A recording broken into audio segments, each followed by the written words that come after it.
Yes, where were we?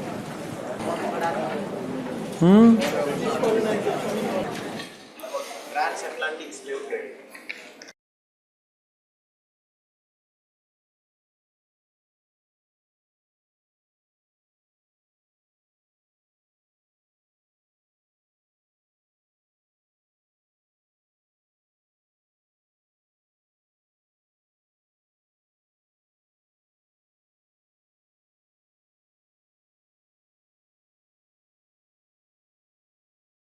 British colonization in North America. So in the last class, we had seen that how after the accidental discovery of America by Columbus and later being verified by Amerigo Vespucci, a lot of demographic shift happened, demographic changes happened with the advent of European settlers. And these European settlers, held by their crowns or by their government, started displacing the natives, occupying their territories, and eventually forming settlers' colony. The first to do that were the Spanish, followed by the Portuguese, and then the French and Dutch and British. Eventually, we will focus on the 13 British states which were located between the Appalachian Mountains and the Atlantic coast. So the British were the last, and they had tried unsuccessfully over the 16th century to establish control over some areas, and eventually in 1606 King James I granted a license or a charter to a company, and that company established the first colony in 1607. Now, if you see the colonies, if we look at the map to have a better view of it,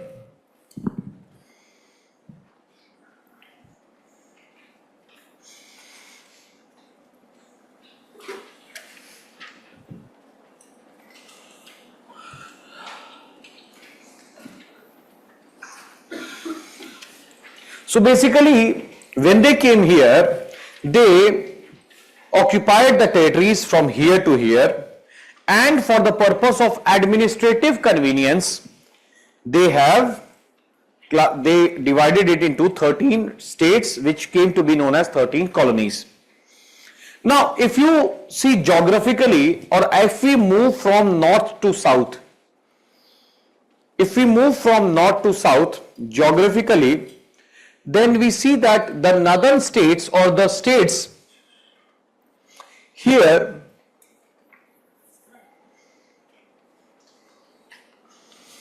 these states lie in the temperate zone. So these states, because they lie in the temperate zone, these northern states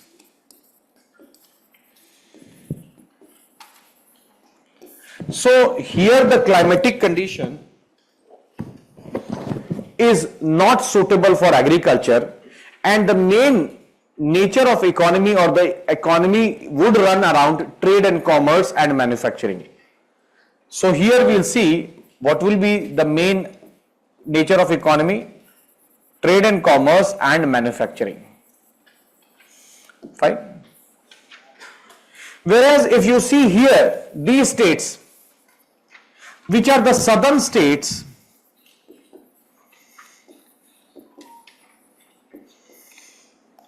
then this lies in the tropical belt,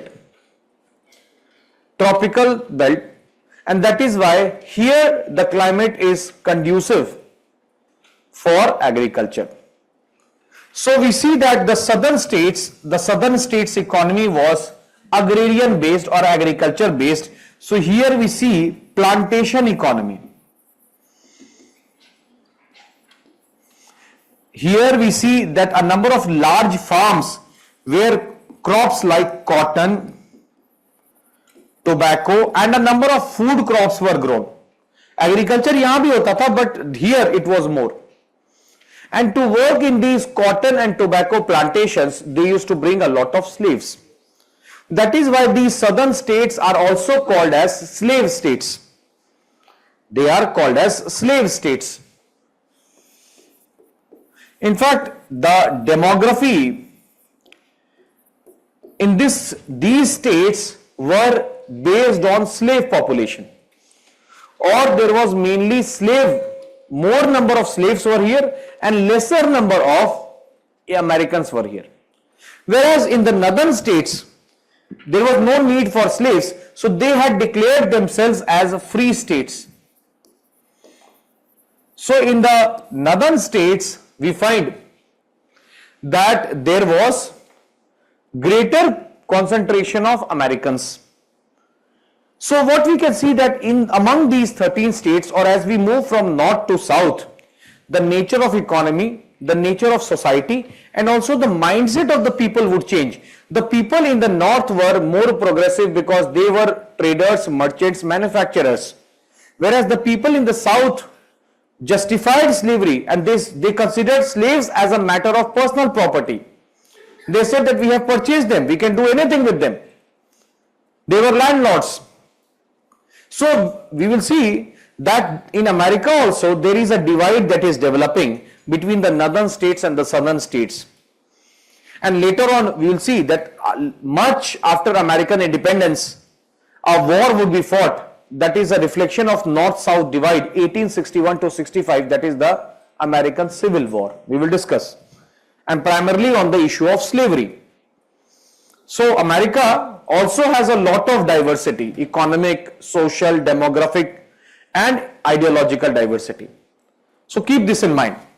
Now moving ahead, we have to understand that what was the nature of the British control over the 13 colonies, or what was TNC's trade and commerce. So it means that what type of regulation did the British government in England exercise over these 13 colonies. So we understand that what was the nature of British control in the 13 colonies.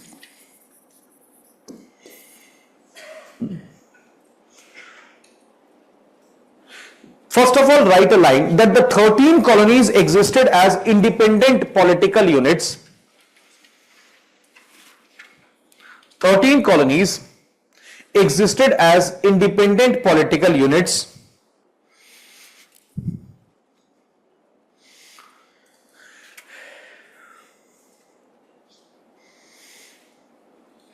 each with their own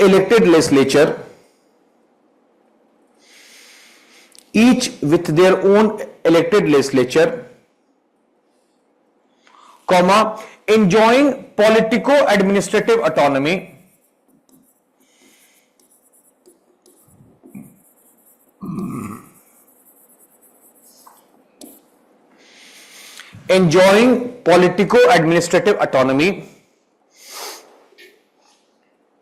and headed by a British governor appointed by the Crown,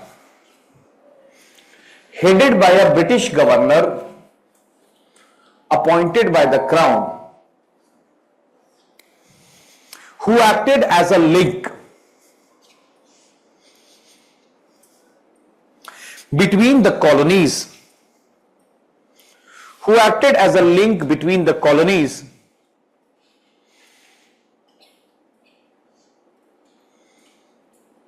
and the British government.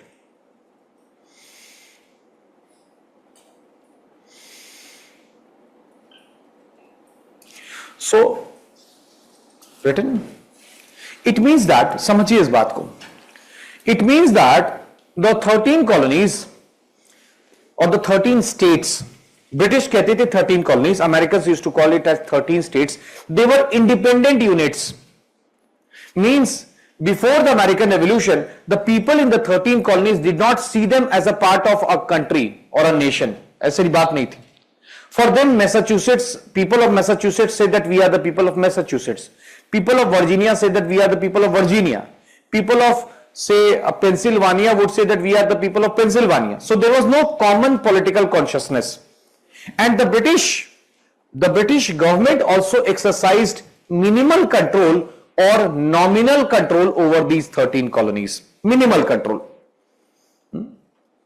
British Parliament could pass laws, but they allowed them legislative autonomy. Each of these 13 states had their own elected legislature. Each of them had their own elected legislature, मतलब सबके अपने अपने थे. 13 states, 13 governments, 13 legislative bodies which used to pass their own laws. British Parliament exercised minimum regulation over them, gave them. So, and the only way or the one way by which the British government kept a control or a check on what was happening in these 13 colonies was by having a person called as governor. British governor who was appointed by the crown, who used to send from time to time reports. He was more like a nominal head, like we see in the case of, just an example, India में देखिए centre state के बीच में है governor. So in America you see that federalism was ingrained in the nature of the British and the colonies. बाद में यही relation को बदल देंगे, that instead of a British government they will have a federal government and each of the 13 states, because उनकी आदत थी, they had been used to this political administrative autonomy. So later when America would also be formed, they would not want to completely let go of this political, administrative and legislative autonomy. So we have to understand that it has historical roots. And why? Because the people who had migrated here had migrated for freedom. They would not want to let go of it. So British were also happy with this relation. Now, it is said that the nature of British control from 1607 to 1763, we will see a lot of things are going to change after 1763. So from 1607 to 1763, British followed a policy of salutary neglect.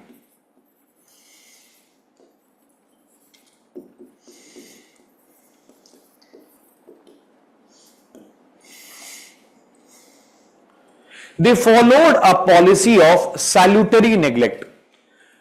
Salutary means beneficial. Neglect, you understand.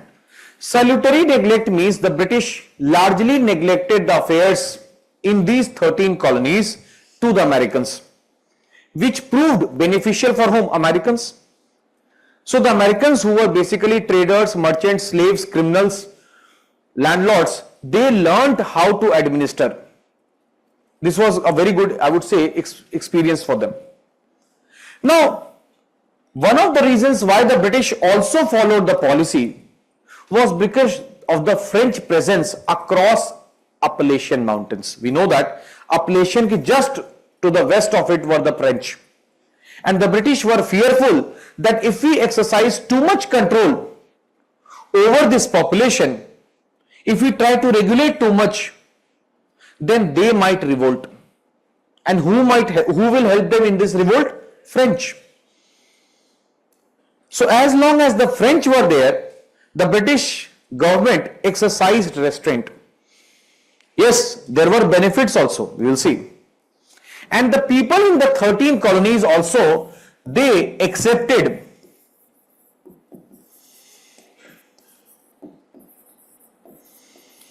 the political suzerainty of the crown.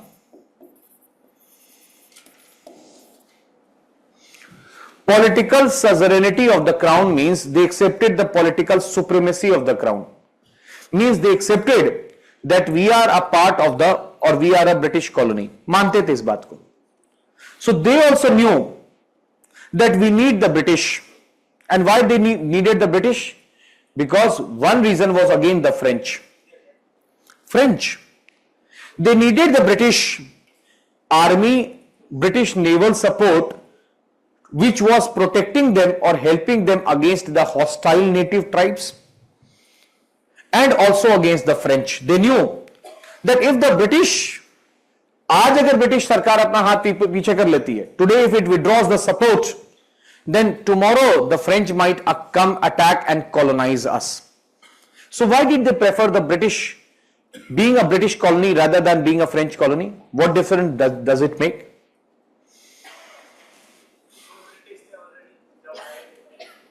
But now, the moment they settled, yes, you are right, there was a lot of familiarity with the British government and the nature of British administration.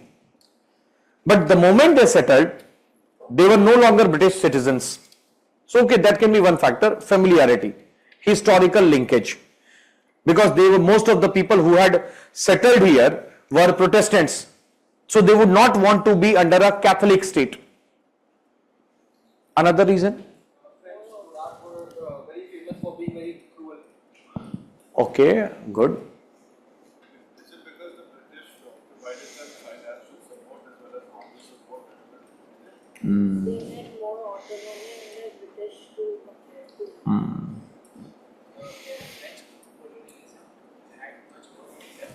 French name, British. Fair enough. Good, very good. So, you all have covered it all.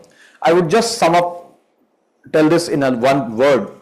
British colonialism is based on a phenomena known as legal authoritarianism. हमेशा याद रखना, जब आप modern India पढ़ना शुरू करेंगे, या शायद आपने स्टार्ट कर दिया होगा, इस बात का हमेशा ध्यान रखिएगा that the British colonialism or the nature of British administration in the colonies is characterized by a term known as legal authoritarianism. Legal authoritarianism means authority exercised but within the purview of law. Always they do that. Vipin Chandra की एक किताब है India struggle for independence. I am talking about the thick one. उसमें कभी नई वाली जो किताब है, नॉट द ओल्ड वन, उसमें जाकर के पीछे 2 चैप्टर है, जरूर पढ़ना. अगर आपके पास है तो पढ़ना. एक चैप्टर है the long strategy of Indian national movement and दूसरा है ideology of Indian national movement. बहुत अच्छा चैप्टर. उसके लिए आपको कुछ जानने की जरूरत नहीं. हमारा देश कैसे आजाद हुआ सबको पता है, all of you know. In that you will read Bipin Chandra has written that in India the nature of Indian national movement was also as a response to the nature of British rule. Antonio Gramsci has written, Antonio Gramsci is an Italian thinker. Antonio Gramsci has written that Gandhian movement was a war of movement. And that is why Antonio Gramsci writes that British colonial control all over the world was very much different from that of the French. French monarchs were known for being absolutist. We will use the word absolutism. Will of the king is the law of the land. But in England, we had a constitutional monarchy. They had a functioning parliament. We will discuss Glorious Revolution 1688. So, they knew that the autonomy, as you all rightly said, the autonomy that they enjoyed would be lost the moment they come under. इसीलिए आपने कभी ध्यान दिया होगा that in India, most of the freedom fighters or the leaders of the nationalists were barristers. Everybody is a barrister. Pandit Nehru, father and son, Bapu, Sardar. Why barrister? Because at that time everything was happened according to law. And which was the most rewarding career? Legal. And later this legal knowledge helped the Indian nationalists to counter the British rule. So यहां पर इस बात को, so they preferred legal authoritarianism of the British over French absolutism. जाकर वो chapter पढ़ना, कोई doubt होगा तो बताना. Coming back to, so you are right that there were a number of economic benefits also. Or let's see the economic equations.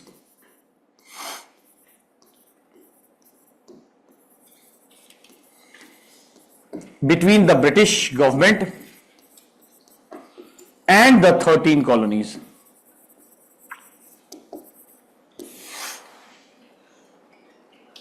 13 colonies.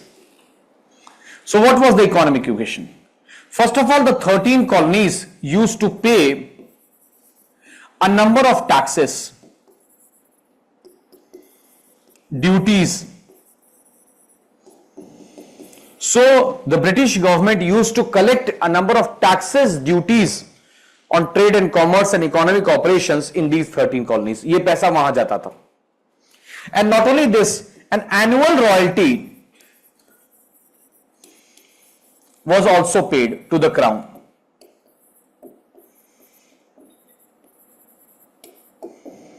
And in return, the British government used to give them military and naval support.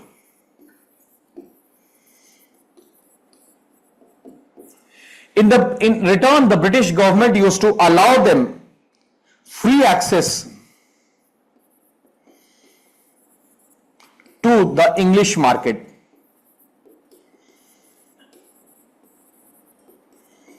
They allowed them to freely sell their goods in the English market, cotton, tobacco, food crops. कोई interference नहीं था, आप आराम से जाके बेचिए. Unlike you see in the case of India, where from the beginning they put a lot of restrictions, whether it is on our handlooms or anything.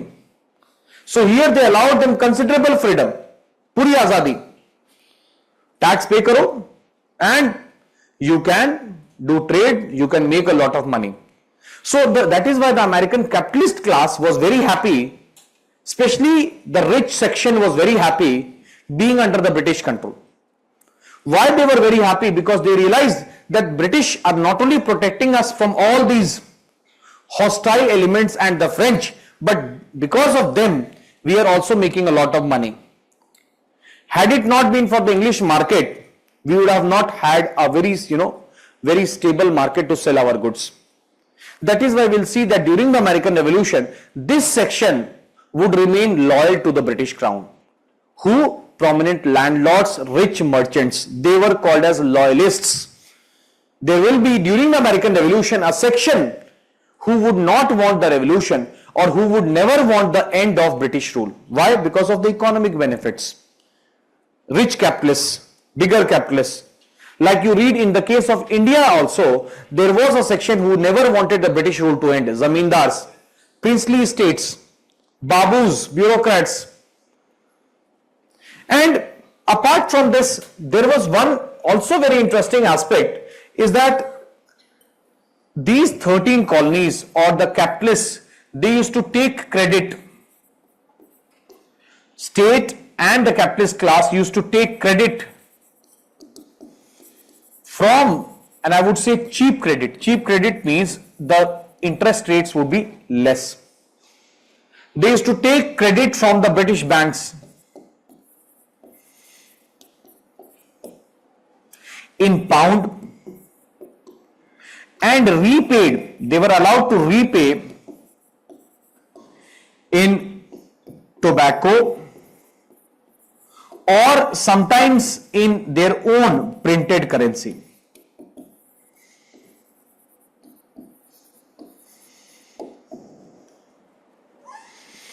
Sometimes in their own printed currency. So ये भी एक फायदा है. Means whenever they wanted loan, why would they take loan? Again for investment. So they had this benefit. Even if they do not have their currency, they were allowed, some of the states which had a very deep economic relation with the British, these states were allowed to print paper currency. So 5-6 states के अपने currency भी थे. And the British at times used to accept the repayment of debt in their own currency. So there was a lot of benefit that the Americans were also deriving from the British. Yes, but there were sore points also, or there were areas where the British were not happy with the Americans.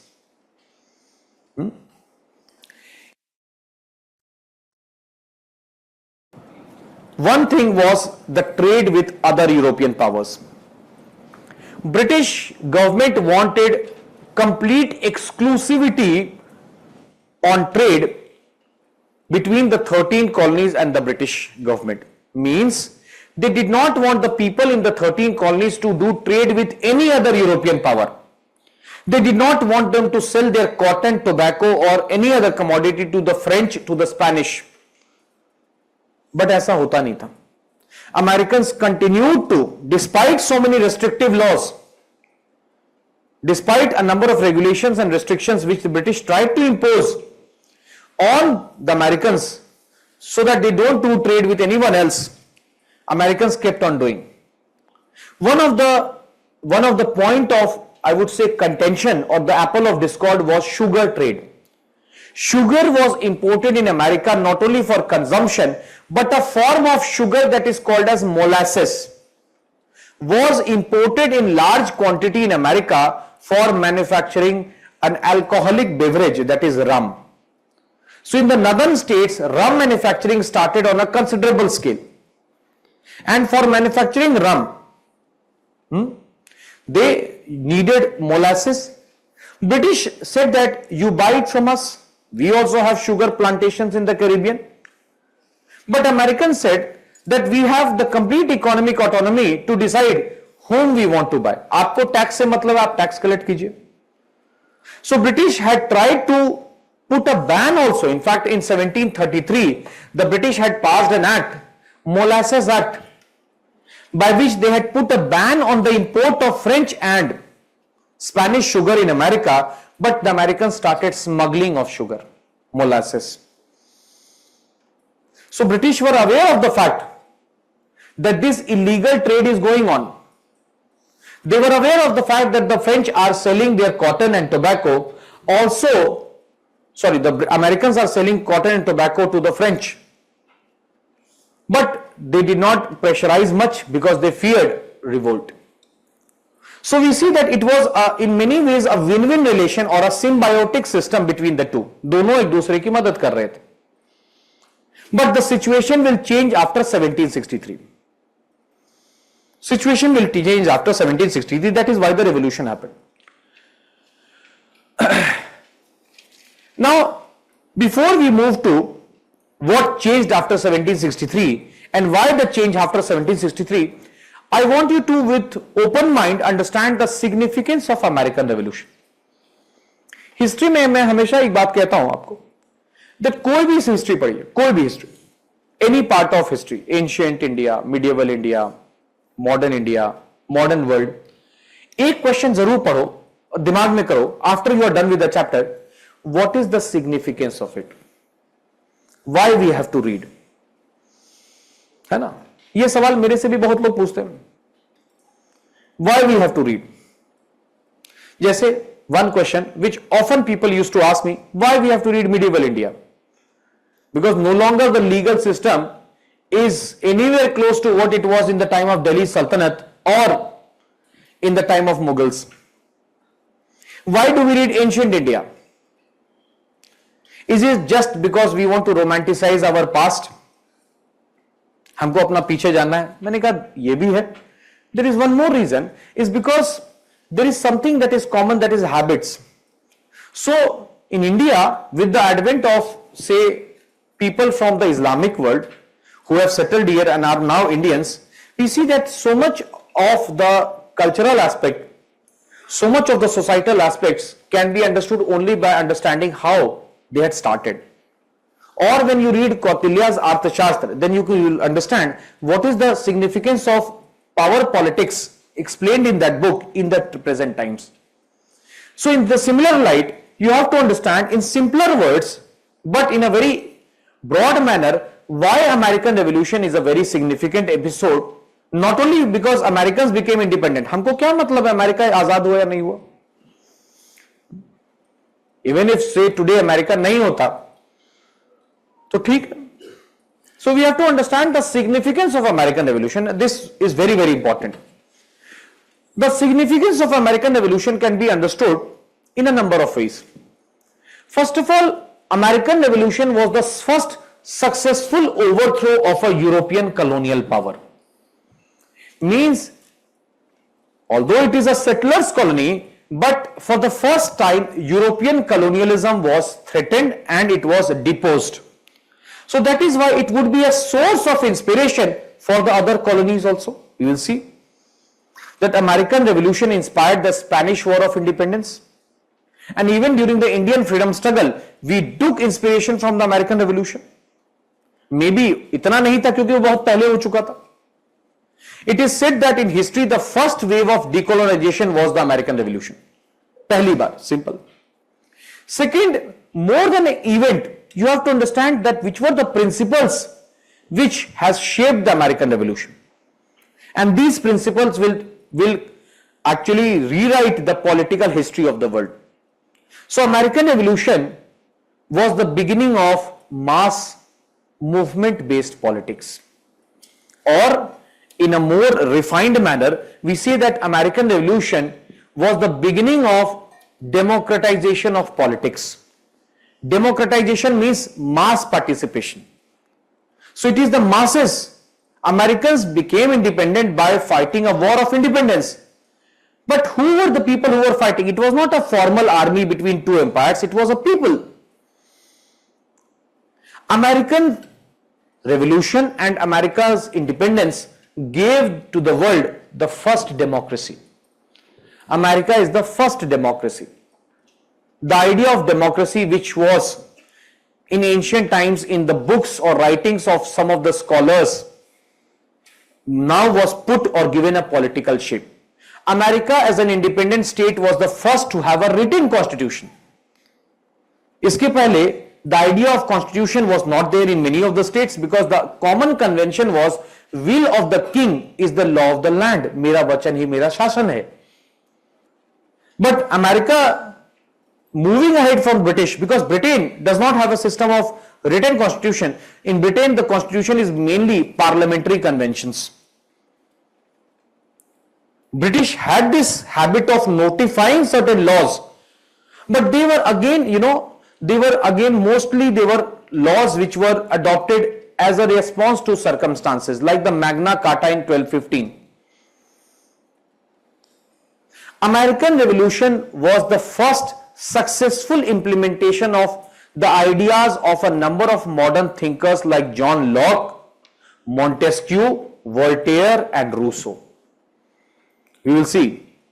Because 17th and 18th century, Europe was witnessing a very important intellectual philosophical movement, and that is called as Enlightenment. We will see Enlightenment was that movement, that philosophical movement, that movement which brought about a number of ideas, the ideas which have shaped the modern world. American Revolution would be driven by a very important political ideology that is called as liberalism. We will discuss. अभी हम देखते हैं what is liberalism. Social contract, liberty, समझ रहे हैं आप? Republicanism, elected head of state. पहली बार दुनिया में कहा America. Social contract, people accept or reject a government based on their interest. There is a contract between the state. Rise of modern federalism, division of power between the center and the states. ये सारी चीजें दुनिया में आई.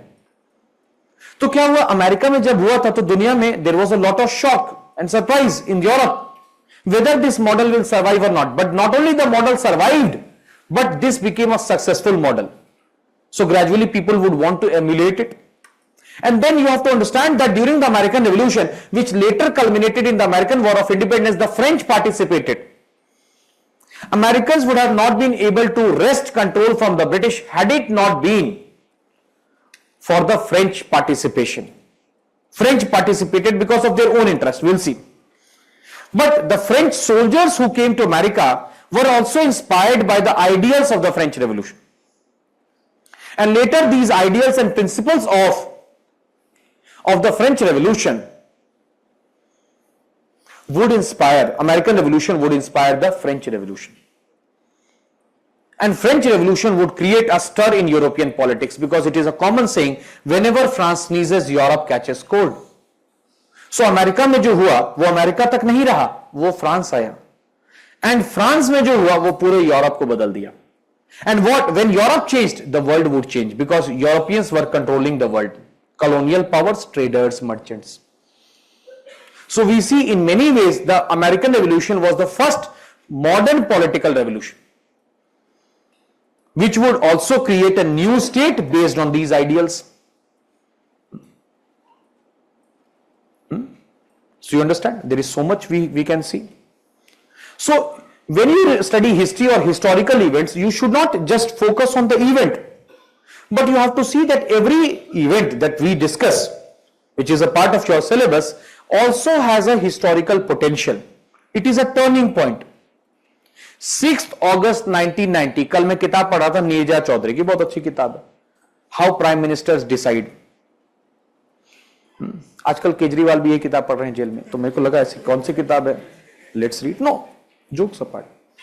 तो मैंने पढ़ा कि हमारे देश में 6th August 1990 is a very important date. You know why? That day, I will tell you sometimes later, because of a political scenario, Vishwanath Pratap Singh decided to, in one day, implement the Mandal Commission report, which was gathering dust for the last 12 years. And then Indian politics उसके बाद बदल ही गया. Supreme court कहती है, in India, you don't cast your vote, you vote your caste. तो आप समझ रहे हैं इस बात को. So in history, we will study events, but we will look at the broader picture. Now, answering Tanvi is saying that even Athens had democracy. No. Democracy in the times of Greek was only in the text. How can you expect democracy in a monarchical state? Do you think? Is there any democracy in a monarchical state? लिखने से क्या होता है? That is what I am saying. That American Revolution was a successful demonstration and implementation of democratic politics. अब कैसे, तो आप Athens तो छोड़िए, मैं आपको बताता हूं. In the time of mahajanapada in India there was a system of state known as Ganasangha. पढ़ते हैं आप. At the foothills of Himalayas which also had functioned according to certain democratic principles, but they were not exactly democracy. और you read in your early medieval Chola state, also the village assembly Uttara Merur inscription functioned according to certain democratic principles. But आप ये थोड़ी बोलोगे that Chola state was a democratic state. समझ गए आप? So try to understand all these aspects. ठीक है, इन सब चीजों पे ध्यान दीजिए, because when you understand the historical significance or overall picture, then your answers will also be more refined. Now, So when we are talking about the significance of the British colonization over the US, when they are only occupying a very small territory as compared to the French, why we are not talking about the significance of French? क्योंकि French would be defeated. French would go after 1763. British will capture it. And the Americans, who are initially confined to the 13 states, will capture all the land between Atlantic and Pacific. America का map तो देखिए ना. इसीलिए post 1763 we see an era of restrictive legislation.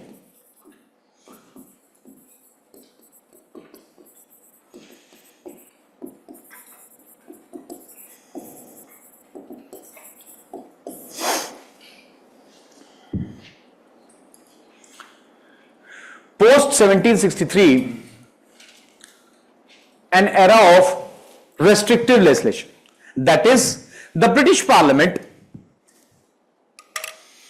That is the British Parliament passed a number of laws. That is the British Parliament passed a number of laws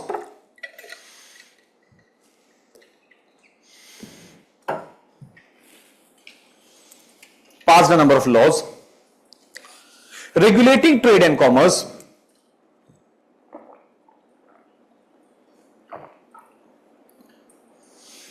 in the 13 colonies,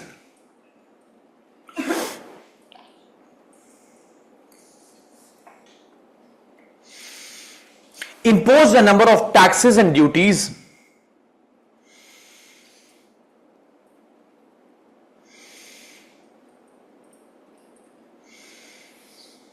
even attacked their legislative autonomy.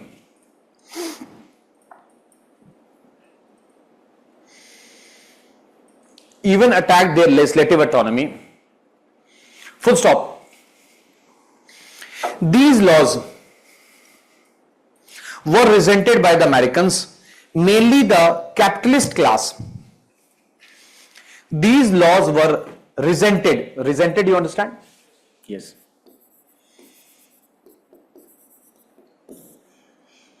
By the Americans, mainly the capitalist class.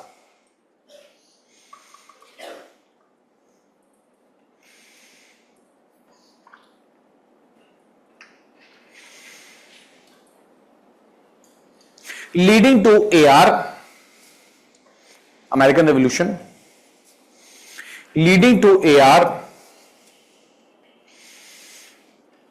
comma, American War of Independence,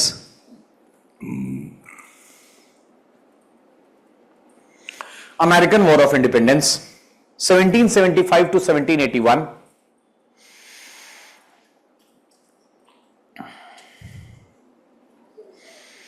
'75 to 1781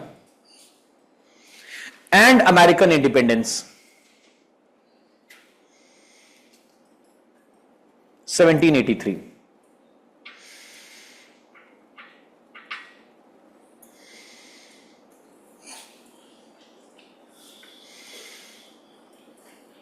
American independence in 1783. So now the question arises, why did the situation change after 1763? Why this equation or the relation changed after 1763? So era of restrictive legislation means British passed a number of laws regulating trade and commerce, imposing taxes and duties. So why did it change? Any idea? Yeah, very good. So there was a war, 7 years war, which is going to change the balance of power in North America and also will create circumstances, a new situation which would lead to the American Revolution. Very important. So that is why at times it is said that American Revolution was also a part of a larger European conflict. In Europe, conflict and competition was going on between a number of states, and two states which had a history of conflict and tension were the state of Britain and France. Right from 12th century, there has been a lot of conflict between the two. When a French king had crossed the English Channel and had captured the English state of Normandy, from that time the English had a hatred for French and vice versa. In the modern times, we see that as situations were changing, rivalry between Spain and Portugal, rivalry between England and Netherlands, but more so the rivalry between the English and the French was very much known to the world. In fact, in all these rivalries, I would say that the French-British rivalry was based on colonial competition and trade competition. They were competing with each other and they were at par also.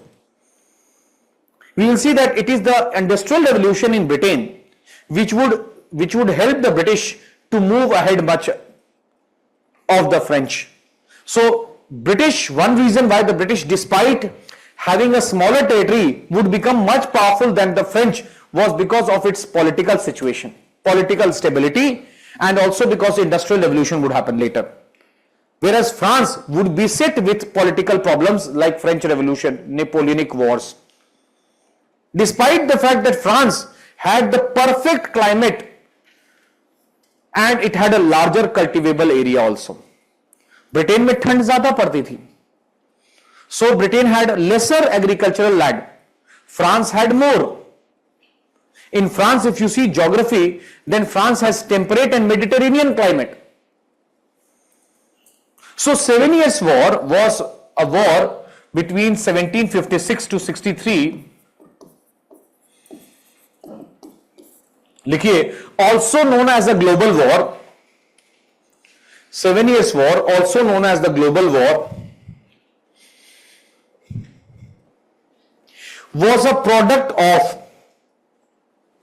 or was an outcome of, also known as the global war, was an outcome of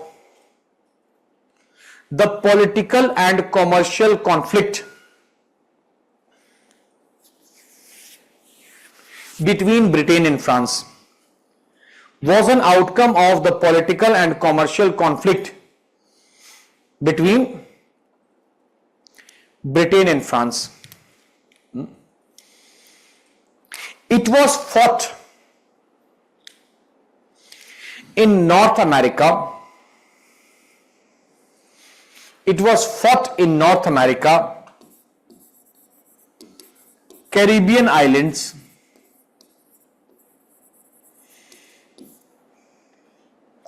it was fought in North America, Caribbean islands, West Africa,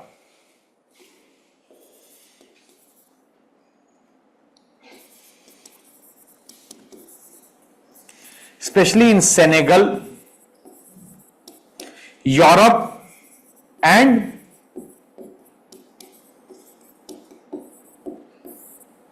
India. Europe and India. It was fought at multiple places. Caribbean islands, West Africa, Europe and India. A number of European powers had participated, don't write, but majorly it was a war. क्या हो गया? You want light? Temperature क्या करे बताइए? Decrease. You want cooler? ठंड लग रही है? देखिए क्या कर सकते हैं.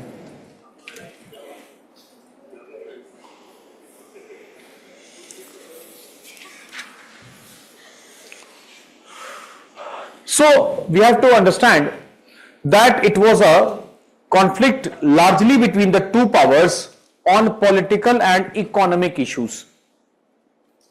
Now the question is, why this war was fought? अभी देख लेते हैं. But एक लाइन और लिख लीजिए, that the war contained the seeds of AR. The war contained the seeds of AR.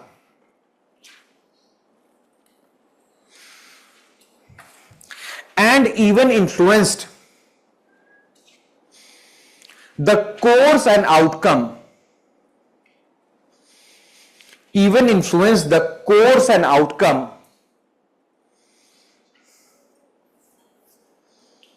it contained the seeds of AR and even influenced the course and outcome of American War of Independence.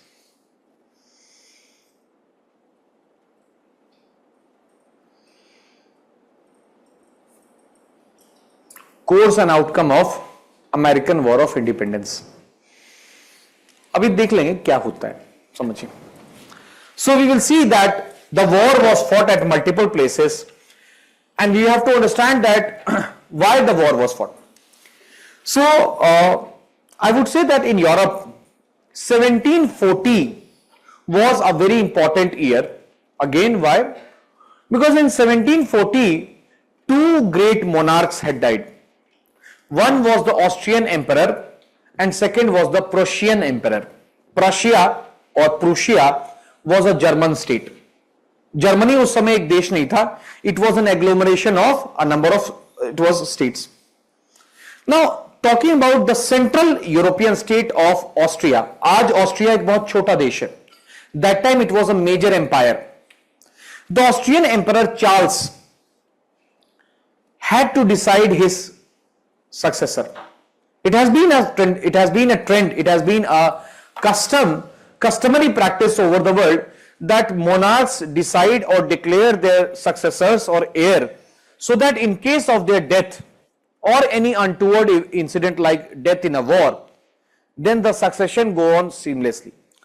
Charles, after a lot of discussion, a lot of speculation, was convinced that none of his sons or his nephew are capable of succeeding him to the throne. So he chose and declared his daughter Mary Theresa to be the next empress. And in 1740, when he died, as he had declared, Mary Theresa became the empress, which was certainly not liked by many in the royal family. Her brothers did not like, her cousins did not like. So they were not ready to accept her as their queen, empress. So in Austria, in Austrian royal family, a dispute started which is called as Austrian War of Succession. Okay? And when this queen was facing challenges from within her own royal family, then many of her governors declared themselves as independent. They rebelled against the empress because they realized that the ruler is weak. Yahi mauka hai. Now, while all this is happening, the neighboring states of Austria want to take advantage of the situation by declaring war to capture the territory. The Prussian king sent a letter to Mary Theresa saying that your father had promised my father. Coincidentally, both of them died within a span of few months. A number of territories She told, I am not aware of any such commitment. I cannot grant these territories. So Prussia declared war on Austria. समझिए? It declared war. France sees in all this an opportunity to defeat Austria, which was a very powerful state in continental Europe. Continental Europe. So France भी Prussia के साथ attack कर देता है किस पर? Austria पे. Britain has no interest in what is going on in continental Europe. Britain is very clear that it will become an economic power, but Britain knows that it cannot allow France to become too powerful. So Britain will join the war, but on the side of Austria. So we start with this 1740. We know the death of Habsburg Emperor. Habsburg is the name of the dynasty of Austria. Charles, and who became the queen, empress Mary Theresa. This led to what we know as Austrian War of Succession.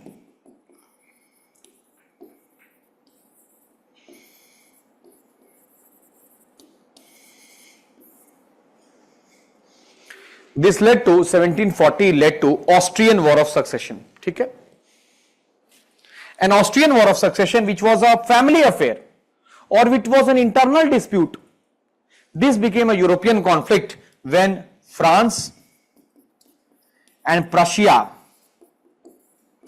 attacked Austria. And who joined the conflict? Britain.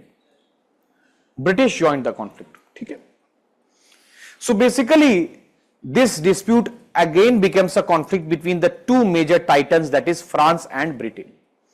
ठीक है? उन दोनों के बीच में शुरू होगा.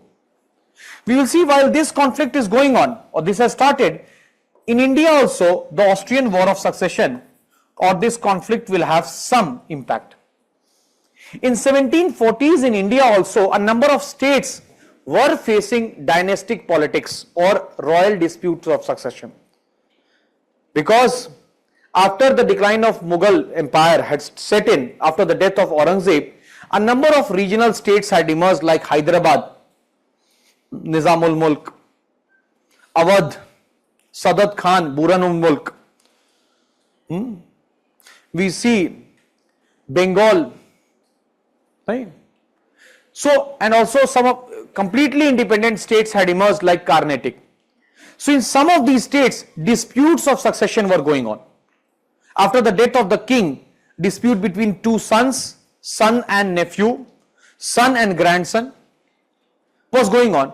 At that time in India, two European companies were also in competition and conflict. They were the French company and the East India Company in South India.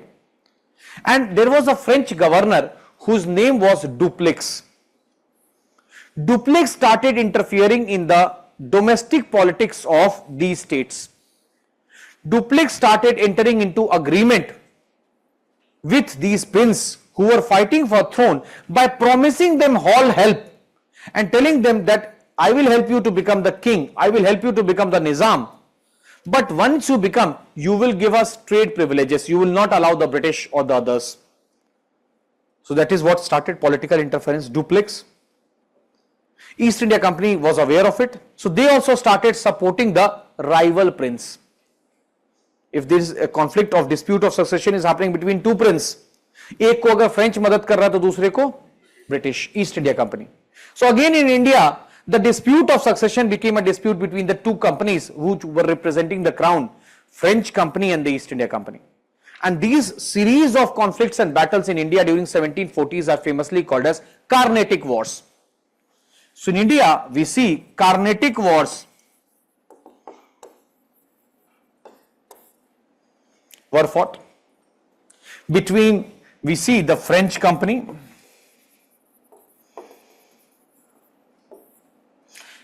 under its governor Dupleix versus the East India Company. And East India Company politics was controlled largely by a person who had started his career on a small note was Robert Clive. Robert Clive's career progression will start from the Carnatic Wars. So we will see that in these Carnatic Wars, eventually the East India Company was defeated and the British were able to establish their trade hegemony in South. यहाँ से शुरुआत होती है. Meanwhile, दोनों को देखिए एक साथ में. Meanwhile, the Austrian War of Succession from 1740 to 48 it went on. It went on from 1740 to 48, and in 1748 it ended with a treaty, that is Treaty of Aix-la-Chapelle. A very important treaty which brought an end to this war. By the Treaty of Aix-la-Chapelle, Marie Theresa was accepted as the Empress. She was accepted by all the states that she is the rightful ruler. सबने मान लिया. And Prussia also got a very important territory that was known for its coal mines, that is Silesia from Austria. So Mary Theresa को बोला गया कि आप ये territory उनको दे दीजिए. फ्रांस को कुछ नहीं मिला. France was disappointed because although it ended on the victor side, France did not get anything. And British इसी बात से खुश हैं that France did not get anything. British did not want anything out of the war. They just did not want France to become powerful.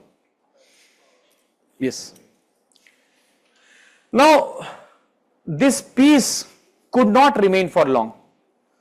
One, because France was dissatisfied, and second, Marie Theresa was also not happy letting go of Silesia. So now France and Austria, which were rivals for a number of decades or for the last 200 years, became allies. 1756 में the French royal family and the Austrian royal family entered into a matrimonial alliance. ऐसे होता था राजाओं में पहले, संधि करनी होती थी तो शादी करते थे. 1756 is called as the diplomatic revolution between France and Austria. दोनों एक साथ आ गए. France told Austria, I will help you to recover the lost territories. So the conflict which has stopped in 1748, the conflict revived or resumed in 1756 following the diplomatic revolution between France and Austria. And this time France and Austria, they have attacked Prussia. यहां पर हमला कर दिया उस पर.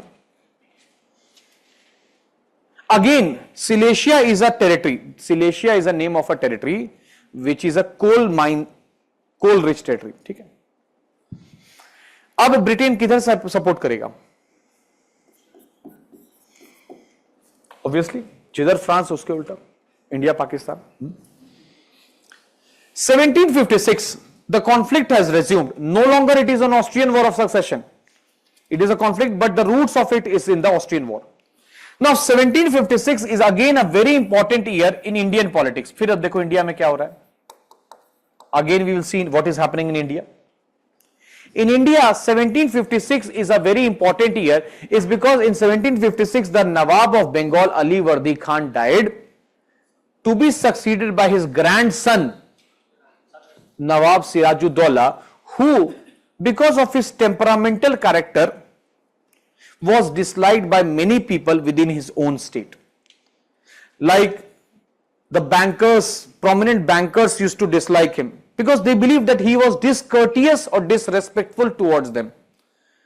There was a very famous banking family known as House of Jagat Seth. All traders and merchants like Omi Chand, Manik Chand, or even his own commander-in-chief Mir Jafar was unhappy. Now, William Dalrymple in his book The Anarchy has written that there can be multiple reasons why the people started disliking him right from his accession. One, they say that he was very young and probably had a not very respectful demeanor.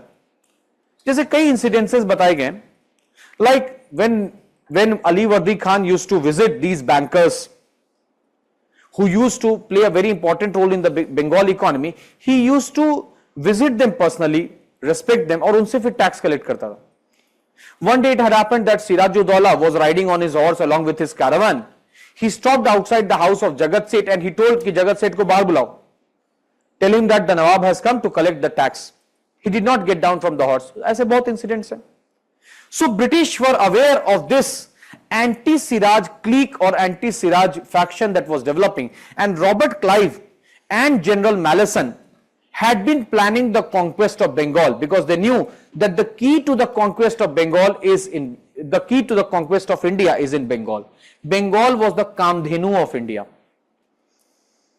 So right from the coronation of Nawab Siraj-ud-Daulah in 1756, the British started instigating the Nawab for a conflict and started conspiring with the people, promising them that if you allow the British to take control, you will be given considerable tax concessions.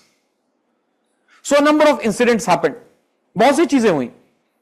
We read capture of Qasim Bazar, Treaty of Alinagar, the Black Hole conspiracy, eventually culminating into the Battle of Plassey. Now the Battle of Plassey, 23rd June 1757, was not at all a proper battle. It was more like a conspiracy where majority of Nawab's men did not fight. Why? Sorry? बोलिए. How तो है? अब देखिए, there is a connection. You might ask that where is the French in all this? Because we are discussing everything from the purview of British-French conflict. So while the conflict has resumed in 1756 in Europe, in Bengal, the French were doing trade from Chandarnagar and the East India Company was doing trade from Howrah. So they started fortifying their settlement. Fortifying their settlement means they started building fort, telling that we fear that the conflict has started in Europe, so we fear attack by the other. Nawab sent a message to both, stop it. You are a trading power, you are not allowed to build a fort. French stopped, British did not. Why? Because they wanted to instigate. So Yusara, although the French have not participated, but one of the causes of the Battle of Plassey is the conflict that was going on in Europe, 1756. So we see that in India, the French and the British had fought on multiple occasions, Carnatic War, Battle of Plassey, and eventually it was in the Battle of Wandiwash in India.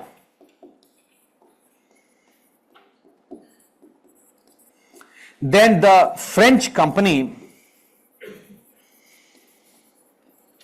was decisively defeated by East India Company. Now you should, just for your knowledge, know that the name of Plassey is derived after the orchard of Palas trees, and Wandiwash is basically a place in Tamil Nadu. Its actual name is Vanavasi. So कभी मत समझिएगा कि Wandiwash कहाँ पे है, क्योंकि नाम तो यूरोपियन लग रहा है. So we see that so much had started. कितना conflict हो रहा है. Meanwhile in North America एक अलग conflict चल रहा है.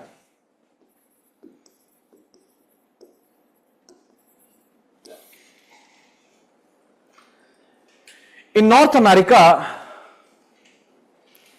a conflict has started in 1754. देखिए,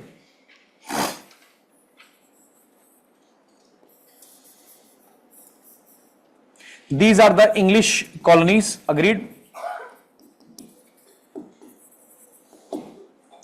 Here we have the French colonies.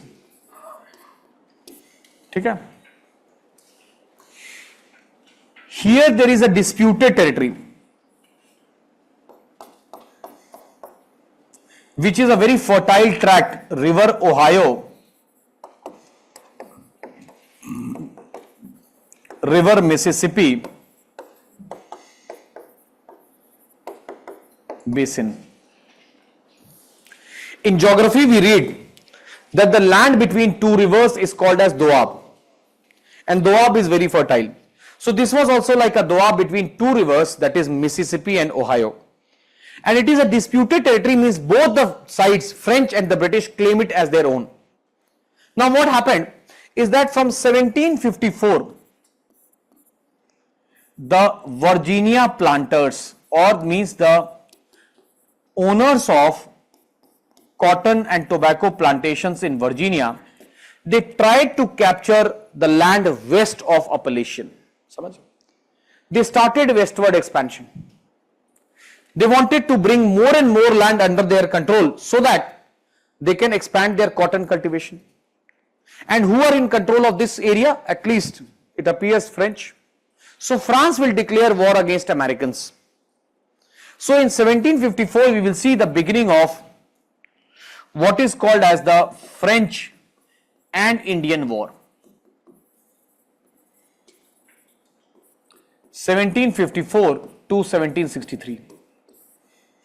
So France also would take the help of a number of native tribes or red Indians in this region. France would take the help. France knew that these red Indians were also threatened by the planters. So one of the tribes will fight alongside France. That is why it is called as French and Indian War. Wabanki tribe. किससे लड़ रहे हैं? Versus Americans. Initially in 1754, British were not a part of the conflict, but when in 1756 the conflict has resumed in Europe, Britain भी ये conflict join कर लेगा. It will come to help the Americans. British knew that we cannot fight a war on this side of Appalachian because we have no knowledge of the geography. So British also started taking the help, or they started negotiating with one of the tribes, promising them that you help us in this war, we win the war and your territory will remain intact. Nobody will touch your territory. And that is why one of the tribes also fought alongside the British, that is the Iroquois tribe.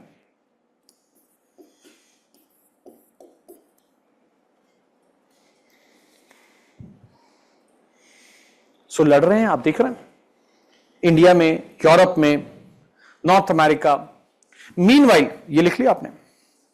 Meanwhile, the British attacked. Meanwhile, the British attacked the French and Spanish sugar plantations. They attacked the French and Spanish sugar plantations in Caribbean. They tried to capture. In Caribbean,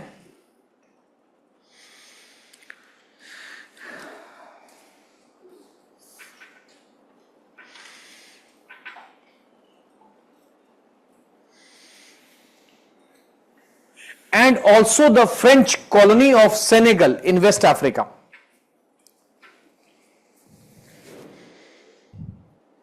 Also the French colony of Senegal in West Africa for raw materials. For raw materials. ठीक है.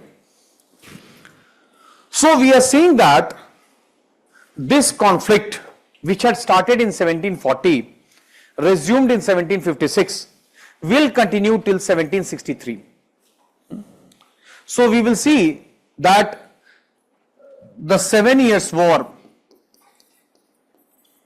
it ended and a treaty was signed, that is Treaty of Paris.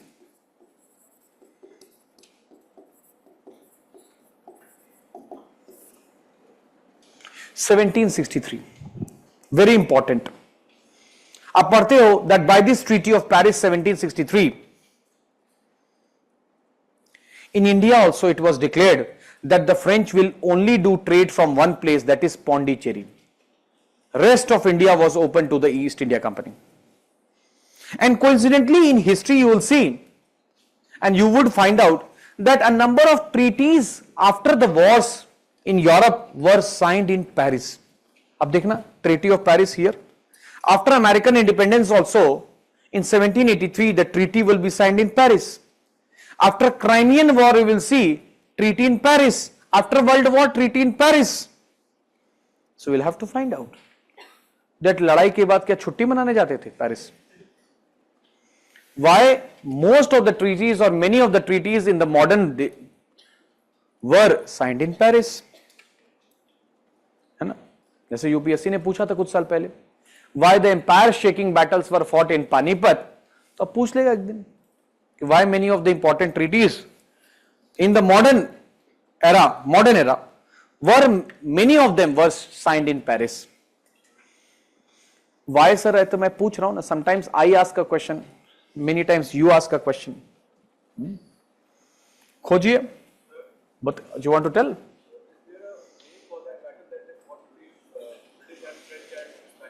Where? Arey, no. There are so many battles they had fought. They had fought in the, I would say, in Haiti, Cuba. Itna mat chadiye. We don't have to get to all them. So find out, I will tell you otherwise. Ab dekhiye, why we are discussing so much this 7 years war? Because we have written a line that the 7 years war contained the seeds of AR. Means after the 7 years war, the situation is going to change and the British will impose a number of taxes and regulations. Before we see how the 7 years war is linked, ये map देखिए, it is also there in their handout.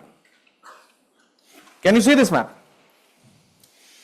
This is the map of America before and after the 7 years war. दिख रहा है? In the last class map, if you see, this is the map before 7 years war. This is the map after 7 years war. In the left side, all the pinkish red color territory were the British controlled. दिख रहा है? Black and white यहां देखिए ना, यहां देखिए.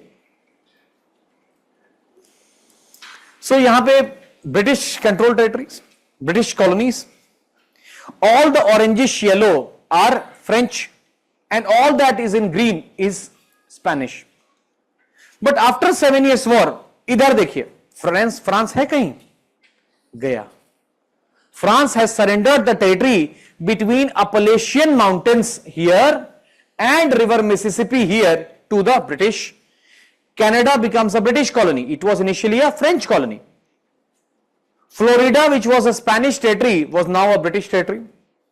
And France had sold off its territory, that is Louisiana, to the Spanish, जो कि बाद में नेपोलियन कैप्चर कर लेंगे और 1803 में फिर अमेरिकन्स को बेच देंगे.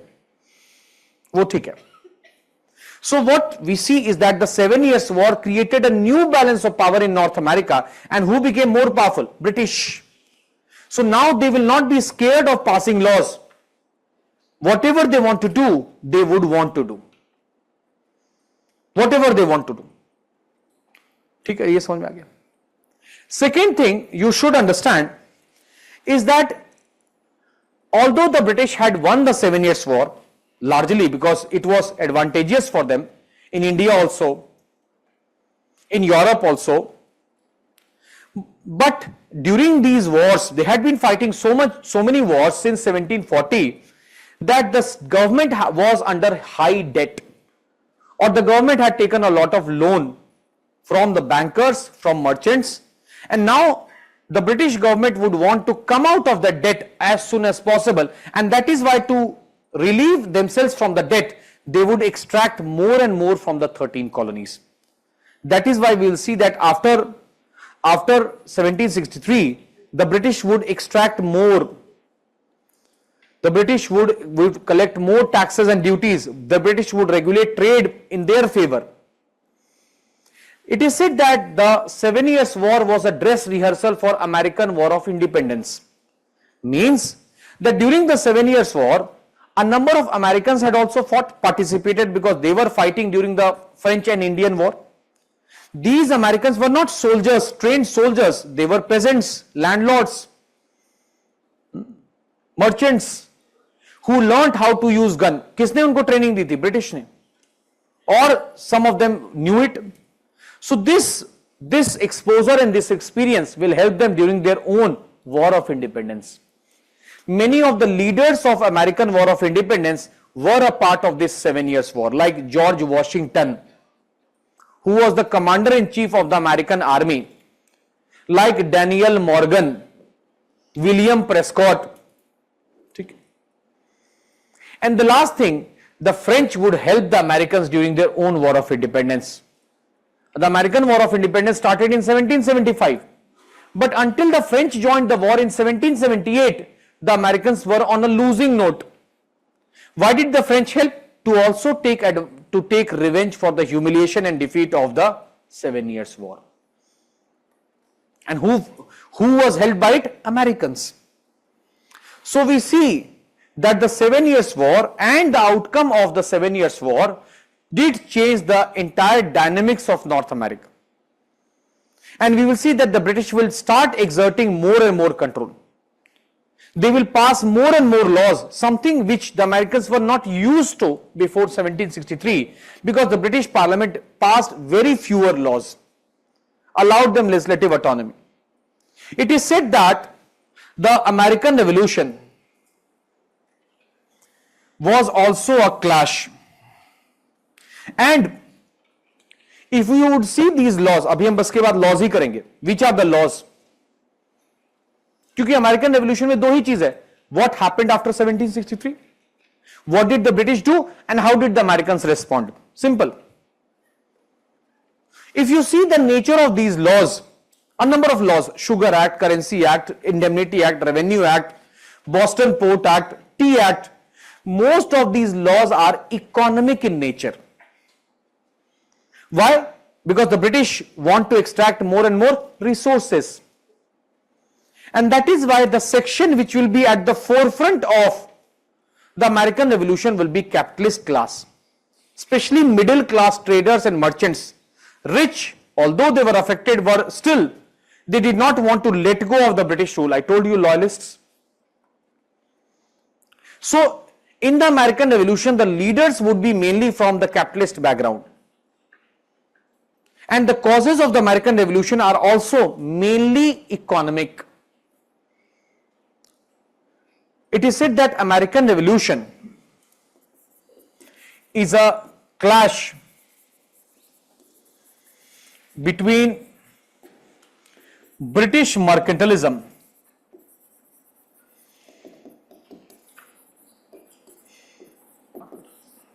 versus American capitalism.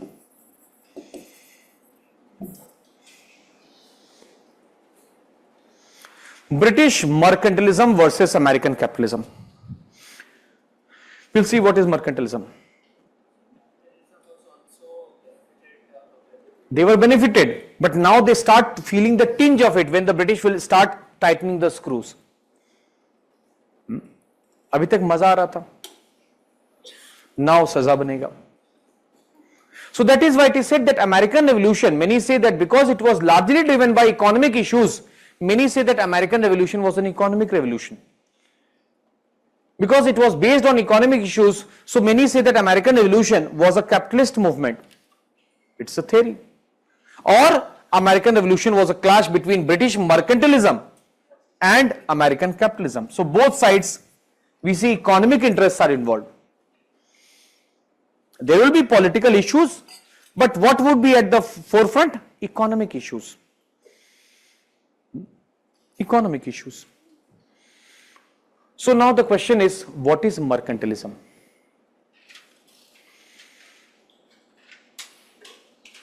What is mercantilism? That is a theory, okay. There are limited resources in the world, so the maximum they need to capture more land. So that they need to extract maximum from all the world. Okay, fair enough. And what is that is limited? What source?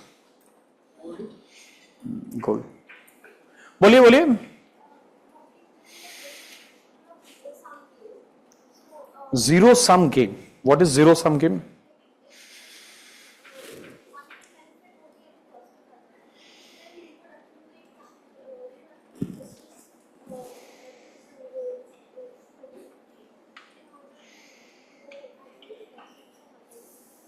Okay. Yes, what is mercantilism? Anyone?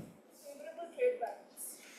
Favorable trade balance. Say that you capture as many markets as possible, sell as many of your own goods as you can so that you make the largest profits. Okay. Mercantilism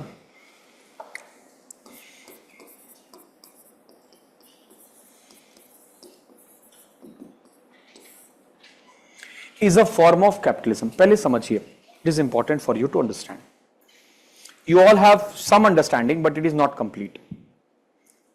Mercantilism is a form of capitalism. What is capitalism? We understand. Capitalism is an ideology. It is an institution. It is a setup where wealth is concentrated in the hands of the few.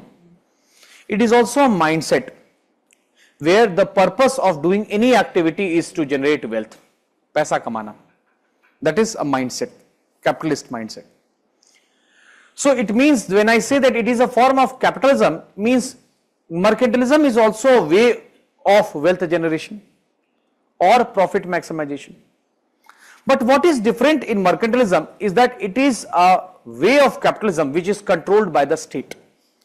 यह definition छोड़िए, मैं आपको पूरा evolution बताता हूं. हुआ ही है that with the expansion of trade and commerce, commercial revolution, traders and merchants started making a lot of money or profit. And the role of the state in all this was to regulate, facilitate trade and collect taxes and duties for every economic transaction. Simple. But after a point of time, the state has realized that who is getting enriched and benefited from all this is happening, that is the traders and merchants. The state is not getting the complete benefit. State, the modern state, means we see the state which emerged after the decline of feudalism. The state which emerged after reformation was a state which had a large administrative setup. A state which controlled its own territory, it had its own army, and in the state we also see a number of monarchs who had their own personal expenditure. अपने खर्च थे उनकी. So they needed a lot of wealth. So what the state would do for this is that instead of just being a passive collector of tax and duties, the state would also be a part of these economic process, and the economic process in which the state was involved was trade and commerce. Not directly, but through a class of traders and merchants. So it is a state controlled trade and commerce also, or a number of economic operations came under the control of state. But which economic operation mostly came under the control was trade. So now what happened, because the state is also a part of this game, so the state, and that time there was a lot of competition going on. Dutch company versus English company, English company versus French company, French company versus Portuguese, Portuguese versus Spanish. So state would want its own player to succeed at the cost of others. And one reason also was because trade would happen through two means. One is barter system, and second is by buying and selling of goods in a currency which is accepted by all. At that time there was no concept of paper currency or a global tender, so the most common currency was the metallic currency, that is gold and silver. And as your friend rightly said, that because there is a limited supply of gold, everybody is very possessive of gold. You would not want to let go of gold. So how would you save gold more? By importing less and by exporting more. You have to do that. It is important. Because the more gold reserves you have, the more sound your economy will be. The more wealthy you will be. True. We see today also, this is in terms of collecting or accumulating forex reserves, especially dollar. So the state would want to apply any mechanism or manipulation to do that. Because in the case of normal trade, trade is based on my need versus your need, which are complementary. But now you want to force your interests, so you will not shy away from using political authority. So sometimes in the name of mercantilism, wars were also fought between companies. You see the 7 Years' War. East India Company versus the French company, but it was basically Britain versus France. So you see company, and you see this tendency to hoard gold. It is said that mercantilism is also associated with bullionism. Bullion means gold, and bullionism is a tendency to hoard or to maximize your gold holdings. You will try. How? There are multiple ways. एक तो है कि you try to export more, import less. You try to capture trade routes. Conflict हुआ, Anglo-Dutch wars were fought for the control of trade. Battle of Plassey, French company and they were competing. Carnatic wars, it is also linked. Now one way also this happened, I'll give you example of China. Like Britain used to import a number of commodities from China, but unfortunately the Chinese were not interested in the British goods, so the British had to buy the Chinese goods by spending gold. And they were very much concerned by this outflow of gold that used to happen from Britain to China. Later on, after the conquest of Bengal, they became aware that there is one way by which we can continue doing trade with China without spending gold, and that is they started cultivation of opium in Bengal. They knew that, or they knew that the Chinese youth are fond of opium, hafim. So the opium was traded to China, and by selling opium, the revenue जो आता था, yeah, they used to exchange opium with Chinese goods, which the Chinese government later wanted to put a ban on because it was destroying their youth. And when the British revolted, this led to a wars, Opium Wars 1839 to 42. It is also an example of this. So there are multiple ways in which mercantilism happens.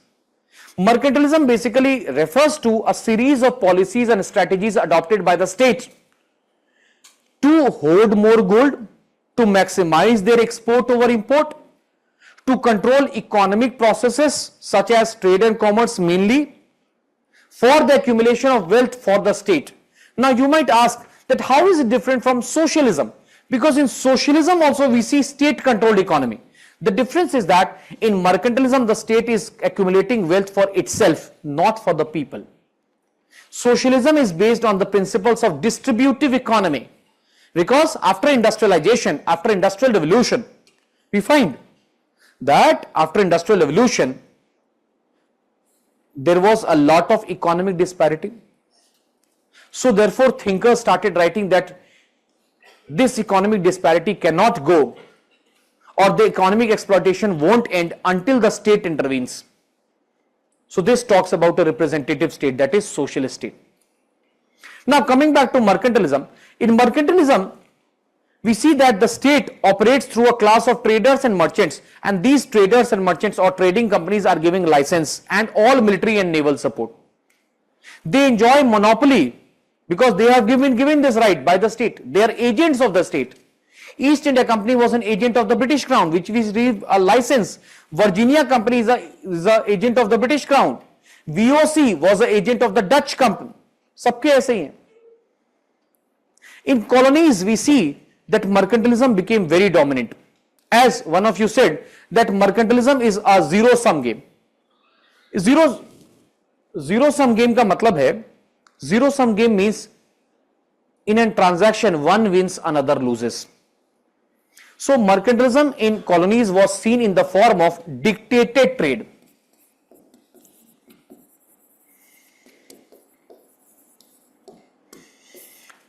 Means it was in the form of dictated trade. Means the companies through which the state is controlling the colonies, now these companies would not do normal trade in the colonies. Do you think? No. They will dictate the trade. वो अपनी मनमानी करेंगे, जो मन करेगा वो खरीदेंगे, जिस दाम पे मन करेगा वो करेंगे. So you see that before the conquest of Bengal, in Bengal the East India Company was a normal trader. But after the conquest of Bengal, what they did is that they used to buy the Bengal goods, raw materials and handicrafts and handlooms, but not by spending a single money. They used to take the money from us, taxes, tributes, and इसी पैसे से करते थे. So this amounted to what we call as the mercantilistic drain of wealth from India. आप पढ़ते हो that in India the phase of mercantilistic drain was 1757 to 1813. समझ में आया थोड़ा what is mercantilism? आज भी दुनिया में mercantilism चल रहा है, but it is not in open, because मैंने यहां पर लिखा है that mercantilism ended by 18th century. Why it ended? Because the policy that was adopted of selective preference towards a section of traders or capitalists was disliked by the other capitalists who were not favored. So later industrialists or other traders and merchants started complaining to the state that ये ठीक नहीं है. Why you are giving so much of preference and support to only these trading company? Why not to us? It should be open. And a great Scottish economist emerged, Adam Smith. इन्होंने किताब लिखी, because in Europe also a lot of criticism was happening. He wrote a book, An Enquiry into the Nature and Causes of the Wealth of Nations, in which he has presented a comprehensive criticism of mercantilism. He said that mercantilism is political dadagiri. State has no business in business. State should not interfere in economic domain, because the state agents, whether it is the king, nobles or bureaucrats, do not have the economic expertise. He advocated laissez-faire, free market economy. समझ रहे हैं आप? So gradually the states would realize the ugly aspects of it, and because of their own domestic complications they would relinquish or they will give up mercantilism. But as I said, today also in the world we see something that is called as neo-mercantilism. It is not in the open, but it happens. China is deliberately promoting its exports over imports. How? By devaluing its currency. You are not allowed to do that. You should not do that. You should allow your currency to float. So that is creating a complication. Did you understand? This is mercantilism. अब लिखिए. A form of capitalism. A form of capitalism, also referred to as economic nationalism.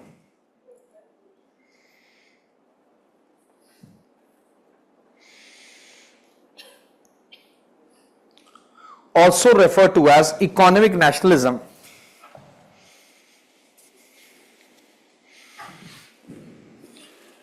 refers to economic nationalism refers to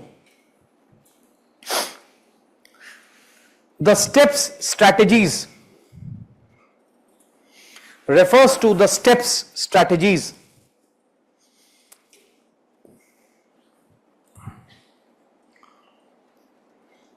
adopted by the state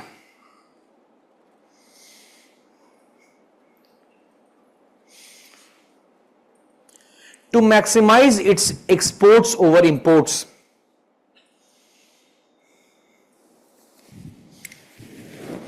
To maximize its exports over imports, please write in bracket positive balance of trade,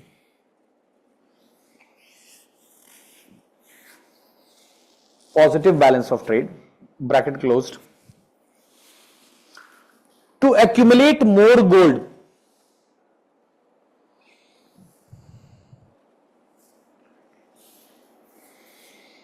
To accumulate more gold, please write in bracket Booleanism.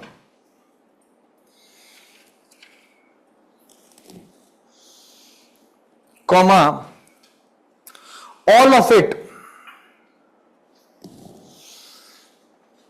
for maximizing state's revenue.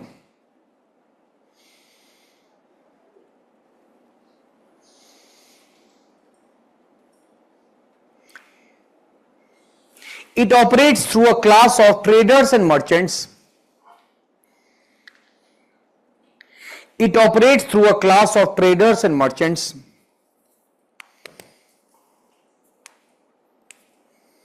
granted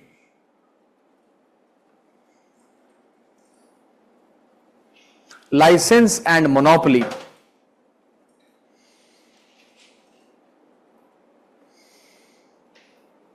to do trade, especially in colonies.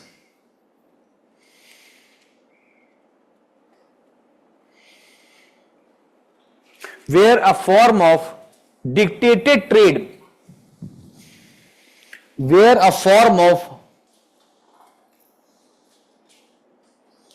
dictated trade emerged. Dictated का मतलब है one side benefits नहीं, other side is exploited. This is called a zero sum game.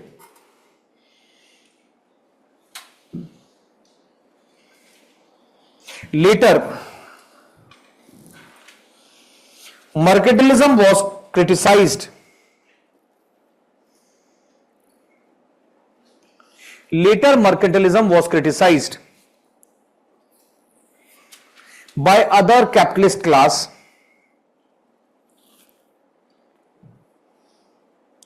who did not enjoy any such privilege.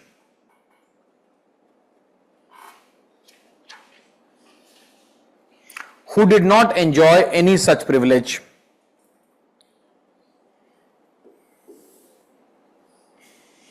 In 1776, Scottish economist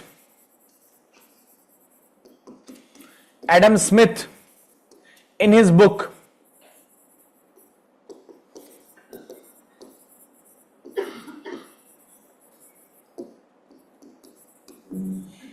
An Inquiry into the Nature and Causes of the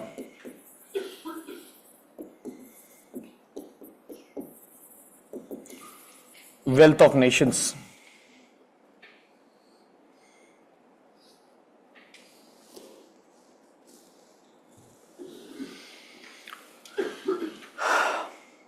criticized mercantilism.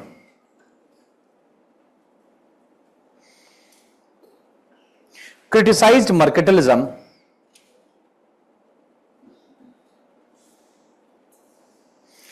and advocated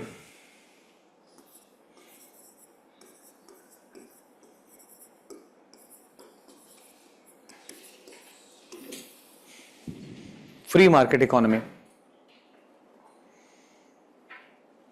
Advocated laissez-faire.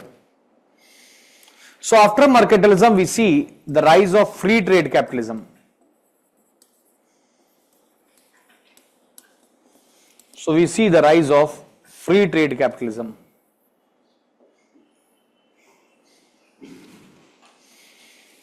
Fine. बोलिए. If so, that is good.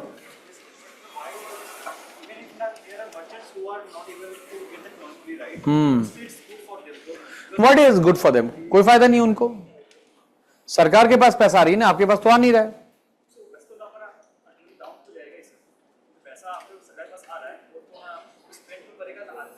Welfare state नहीं है. It is not a welfare state that you. अरे it is not a welfare state ना. How would a industrialist or how would a capitalist who is not benefited by this privilege system would care whether the state benefits or not? It sees that my competitor or my fellow company is benefited, usko pura paisa aa raha hai. So if there is another company that sees that from India sara paisa kis company ke paas aa raha hai, East India Company, then why would I like it? So guys, we move ahead and now we will see how the American Revolution would start. Before that, I want you to again go back to this map. He was a Scottish economist, Adam Smith. देखिए क्या हुआ, please don't talk, that after the British came in control of the territory west of Appalachian Mountains, the British now started thinking of how to administer this vast area. So the British started setting up certain offices बनाना शुरू किया, especially in this region. They started making offices, simple. Now the tribes who had held the British, Iroquois tribe, and who had been promised that their land would remain intact, they started suspecting that this was a ploy by the British to take our help, and now the British have started setting their office, and then the Americans would start coming. So we see that immediately after the end of 7 Years' War, a tribal rebellion started that is called as Pontiac War.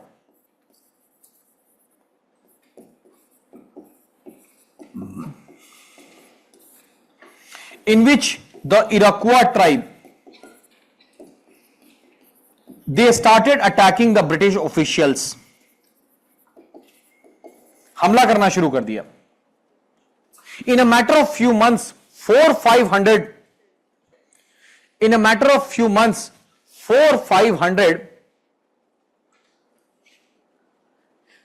British officials died. Law and order situation started declining. British Parliament is in a state of shock. So to bring law and order, to restore law and order, 10,000 additional British troops were immediately dispatched from Britain to this area. In the British Parliament also, while on one hand they congratulated the government for the victory in the 7 Years' War, on the other hand they started asking question, what are you doing to manage this tribal rebellion which has again erupted? Why the tribes had started attacking? Because they feared that now the British are setting up office and then they will pave way for the expansion of the Americans. वो आना शुरू कर देंगे. They will capture our land. We have been betrayed. So in this background, the British government passed a very important law, or you can say they came up with a declaration known as Crown's Proclamation. This was an immediate announcement, Crown's Proclamation or King's Proclamation, an order which was read by the Prime Minister George Grenville in the name of the King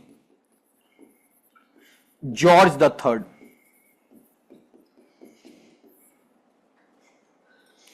In the name of the King George III, which prevented the westward expansion of Americans.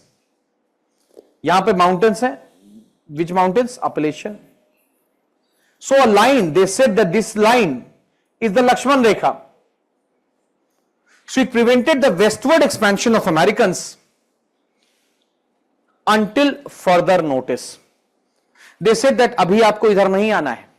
You are not allowed to expand, because they feared that the moment they start coming, abhi to only we have set up office, so much of rebellion is going on.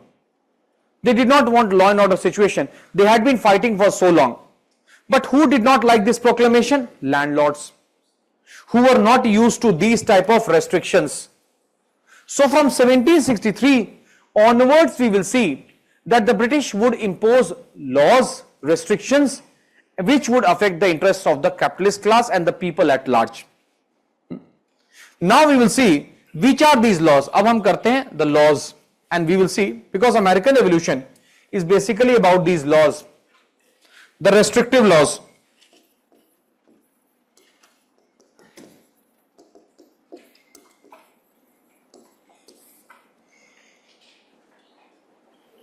Or regulatory laws.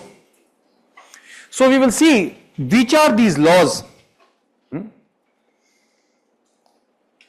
and what was the American response. दोनों चीजें. We can classify these laws into trade laws, tax laws, political laws. We will see. First we will start with trade laws. A number of, because you see that mercantilism is use of political authority for achieving your economic gains also in trade.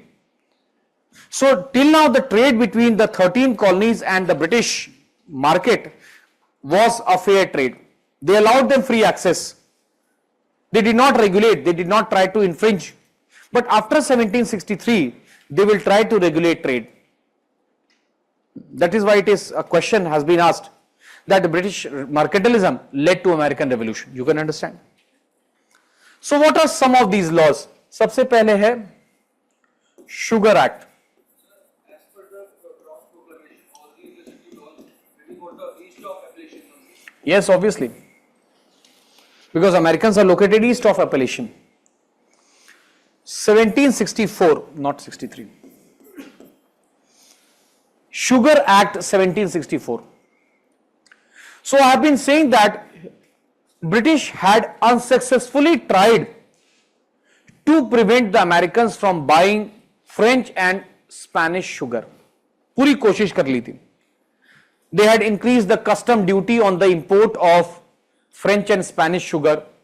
They had later put a ban on the import of French and Spanish sugar. Still smuggling continued. दुनिया में smuggling दो ही चीजों की होती है, हमेशा याद रखना. One that is illegal and second जिसपे कस्टम ड्यूटी हाई होता है. जैसे इंडिया में स्मगलिंग किसकी होती है? Drugs, illegal. And then there are things which are legal, still smuggling happens, like gold. जैसे आप देखते हो, people go to Dubai, 60 kilo. In one day they return, their weight is 70 kilo. 10 kilo कैसे? Why? Because normal route. So there are things, So here the British realized that better to allow the trade to happen. Let us allow the trade to happen. At least we will collect the custom duty. Otherwise, if we continue with this, they will continue with their own ways. We are losing both the custom duty and we cannot convince them to buy. If they don't want to buy, completely our own. So by the Sugar Act, लिख लीजिए, they reduced the custom duty on the import of French and Spanish sugar.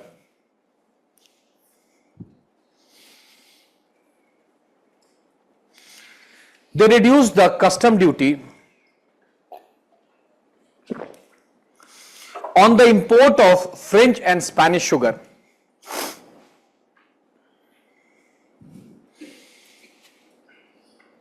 Allowed the Americans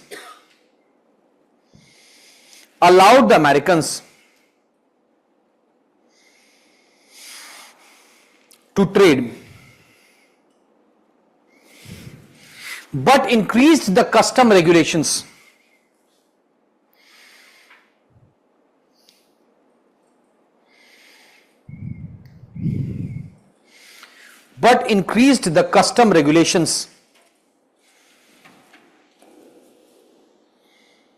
On the above.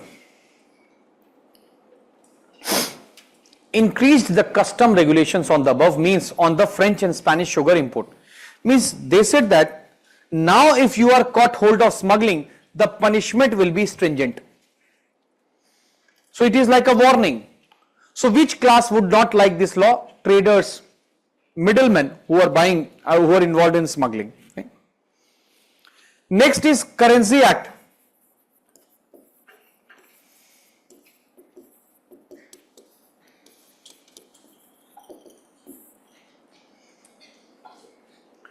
Currency Act 1764. Now what is this Currency Act 1764? We had seen that the Americans used to take a lot of loan from the British bank in pound, लेते थे, at a very considerable rate of interest, and they were allowed to repay the loan. They were allowed to repay the loan either in tobacco, उसी equivalent amount का. But later the British said we don't want the tobacco because the tobacco they are giving us back is of inferior quality. अच्छा वाला तो रख लेते हैं. Then some of the states said that please accept as a form of repayment our printed currency. British said चलो ये भी ठीक है. So that we will use this currency for buying goods in these states. But the British were also concerned because they knew that whenever the states had to repay a significant portion of loan, they would print more currency and hand it over to the British banks. To give you a perspective, Sri Lanka is facing a foreign debt crisis, you know that. And the reason why Sri Lanka is facing this crisis is simple, because Sri Lanka has outstanding debt in foreign currencies, whether it is pound, renminbi and dollar, and it does not have sufficient reserves. Today, just for example, If America, World Bank, China, Britain tell to Sri Lanka that we are ready to accept the repayment of loan in your own currency, problem solved. Even if the Sri Lanka government does not have its own, it can print thoda currency. So the American states used to indiscriminately print more currency for the repayment of debt. Now printing of currency not only creates an inflationary pressure, but it also depreciates the currency value. क्योंकि ज़्यादा supply में, and that depreciated currency helps an economy in one way. You know what? Exports ज़्यादा बढ़ जाता है. So British banks started complaining that we are unnecessarily getting these American notes and we don't have need for it. They are cheating us. Do something about it. Finally, the British Parliament would put a check to this. How? By passing the Currency Act. लिखिए, the Currency Act mandated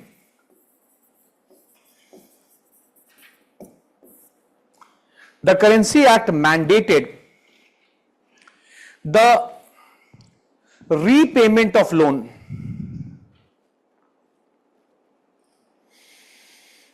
The Currency Act mandated the repayment of loan or debt, whatever, by the Americans to the British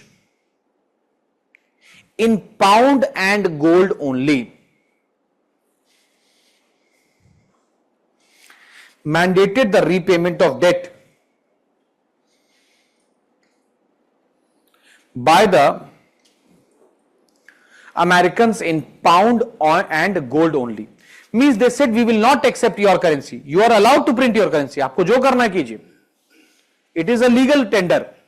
But हमको पैसा चाहिए pound में या gold में. So again it became more difficult for the American capitalists and the state to raise loan. Now there is a commodity which was going to create a lot of stir in American politics, and that commodity is tea.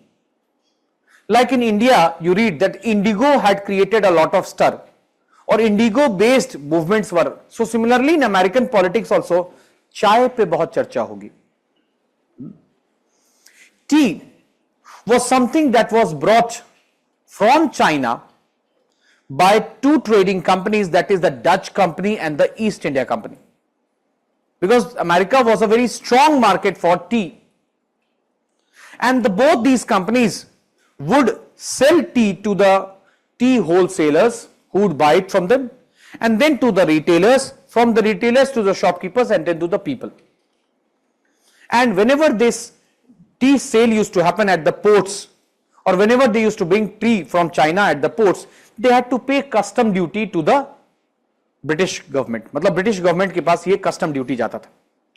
After a point of time, the American tea traders, they colluded or conspired with the Dutch traders, and they started smuggling tea. They said, क्यों पैसा देना British को?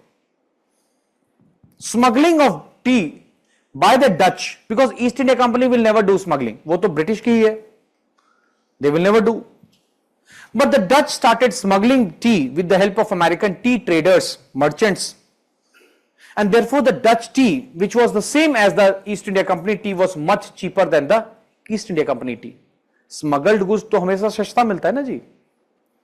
It will always be cheaper. Delhi में है एक पालिका बाजार. William डार्लिंपल अपनी किताब में लिखते हैं city of jinns. How many of you are not from Delhi? अच्छा. There is a piece of caution. Delhi के बारे में कहा जाता है, for you all, you are lucky online students. Delhi के बारे में विलियम डार्लिंपल लिखते हैं that it is a city of jinns. DJINNES. Jinns मतलब भूत, भूतों का शहर है. Why? It is a city of immigrants. मतलब भूत means it is a lot of memories there, है ना? So Delhi, what I want to tell, not भूतों का शहर है, it's not haunted, but Delhi में लोग बहुत तूफान है, स्पेशली पालिका बाजार, चांदनी चौक. पालिका बाजार, telling about this smuggling thing, they are so shrewd that they will convince you to buy something that does not even exist. For example, I am very fond of it. Last week I had gone there ऐसे घूमने, देखें क्या चल रहा है, चाय वाय पीने. बोलता सर iPhone 17 आ गया है. मैंने कहा टिम कुक को नहीं पता, तुमको पता है। बोला सर ये एकदम असली फर्स्ट कॉपी एकदम। So you should never buy things in Delhi. You eat, study, travel, don't buy. Especially Chandni Chowk. Chandni Chowk, if you go, just to give you a perspective, because आप दिल्ली में, मेरा फर्ज बनता है, वहां पे आपको कोई भी चीज का दाम बोलेगा 10,000, शर्ट मान लीजिए 10,000, आप बोलना 200, बीच का है ही नहीं। बोले मजाक कर रहे हो, बोला शुरुआत किसने की? Eventually you will buy it at 100. So they will do that. समझे? तो ये एक अमेरिकन और एक दूसरे दिल्ली वाले, ठीक है। So I was saying that tea, chai, British East India Company was complaining to the Parliament that do something about it. If you do not stop this smuggling, then we will keep on suffering losses. Now there are two options to it. One is that the British Parliament completely disallowed the Dutch from selling tea in the American market. But they cannot do that, because if they do that, then the Dutch would not allow them to do trade in Southeast Asia. There is another way by which they can selectively promote the East India Company tea by reducing the custom duty on the East India Company. ऐसा कर सकते हैं। So that is why in this light they passed an act, that is Indemnity Act.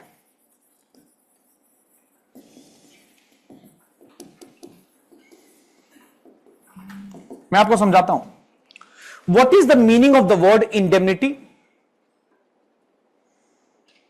What is the meaning of the word indemnity? Anyone? What is indemnify? Yeah. दो चीजें, indemnify और indemnity means compensation, मुआवजा, or it also means to secure against future losses or to ensure. So whom are they trying to indemnify? East India Company. What losses? Losses due to the smuggling. How will they do that? By reducing the custom duty on East India Company supplied. Again giving an example. मान लीजिए हमारे देश में we have all types of mobile phones, Chinese, Samsung. So the government of India wants that the sale of Chinese mobiles, out of say security reason, this should reduce in the Indian market. And they wanted to selectively promote say iPhones, Nokia or Samsung mobiles. So there is two ways. One is to completely stop the Chinese mobile, but it will create complications for us in international trade. Second is what the government of India can easily do in its own light, is that it can reduce the custom duty on Samsung or Apple phones. So खुद ही सस्ता हो जाएगा तो लोग इधर move कर जाएंगे. So that is what it did to indemnify or to make for its losses and to prevent losses in future. It reduced the custom duty. देखिए, the Indemnity Act reduced the custom duty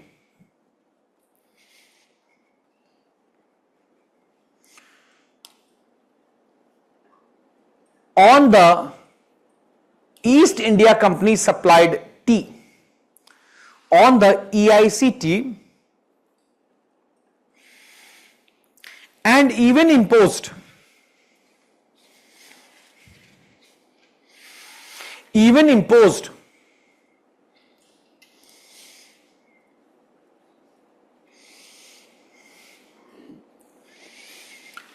25% of the cost of re-export of tea, even imposed 25% of the cost of re-export of tea to other colonies. 25% of the cost of re-export of the tea to other colonies on the Americans. अब समझिए इसका क्या मतलब है. Understand what is the meaning of this. First, they have tried to reduce it, custom duty, so that it becomes cheaper. And despite this, the East India Company said, even after this, if we are unable to sell, then what? They said, definitely your sale will increase after this, But if despite this, because you are competing against smugglers, we'll try to catch hold of these smugglers. We'll try to stop that. But till the time it does not happen, and you are bringing say 100 tons, and you are able to sell only 70 tons, what to do of these 30 tons? You will have to send it not back to China. That is, आप इसको कहीं और भेजेंगे. You will send it to Canada. You will send it to South America. You will send it to say. So who will bear the re-cost of export? Americans, 25%. So basically they were pressurizing the Americans that you have to buy the East India Company. Otherwise, if you don't, so then you will have to face additional costs. So we will see that they tried everything in their capacity to promote East India Company. And why East India Company? Because East India Company was a shareholders company. समझिए, French company was a company which was directly owned by the state government.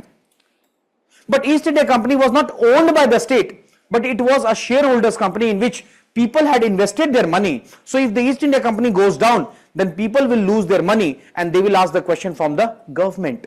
They will vote the government out of power. That is why the British Parliament was very much selective about promoting the interests of East India Company, and it was through East India Company that it was also, implementing its mercantilistic policies in, say, India, where they have just started. But despite the passage of the Indemnity Act, the tea sale definitely increased, but not to the extent as they had anticipated. जितना सोचा था उतना नहीं हुआ. So a follow-up of the Indemnity Act was the Tea Act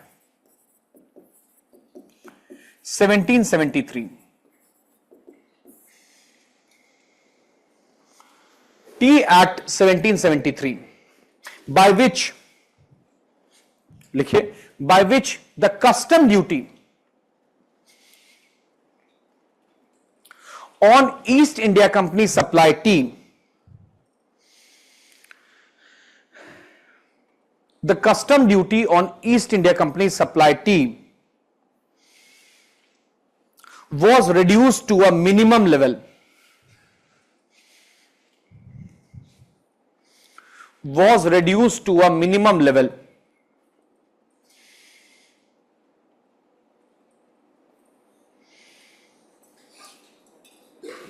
So as to establish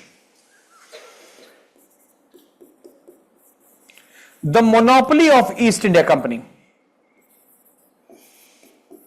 tea trade in America, and to bail out East India Company, which was on the verge of bankruptcy.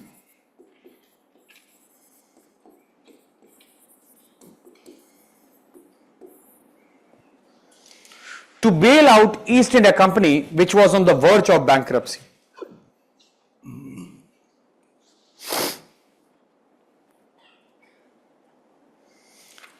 So first part is clear, that they are trying to create a monopoly by reducing the custom duties further. But what is this bailout thing? Why the East India Company has to be bailed out? Bailout, you understand what is bailout? East India Company was on the verge of bankruptcy. Why was the company on the verge of bankruptcy?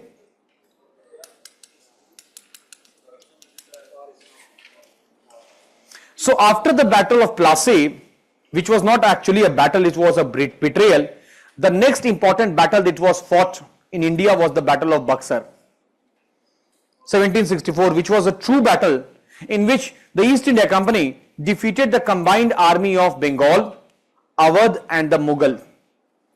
And after the Battle of Buxar 1764, Treaty of Allahabad was signed. Two treaties, one with the Nawab of Awadh, Sujaud-Dawla, and second was with the Mughal Emperor Shah Alam II. Now, as per one of the important agreements in this Treaty of Allahabad, the East India Company got the Diwani rights of Bengal.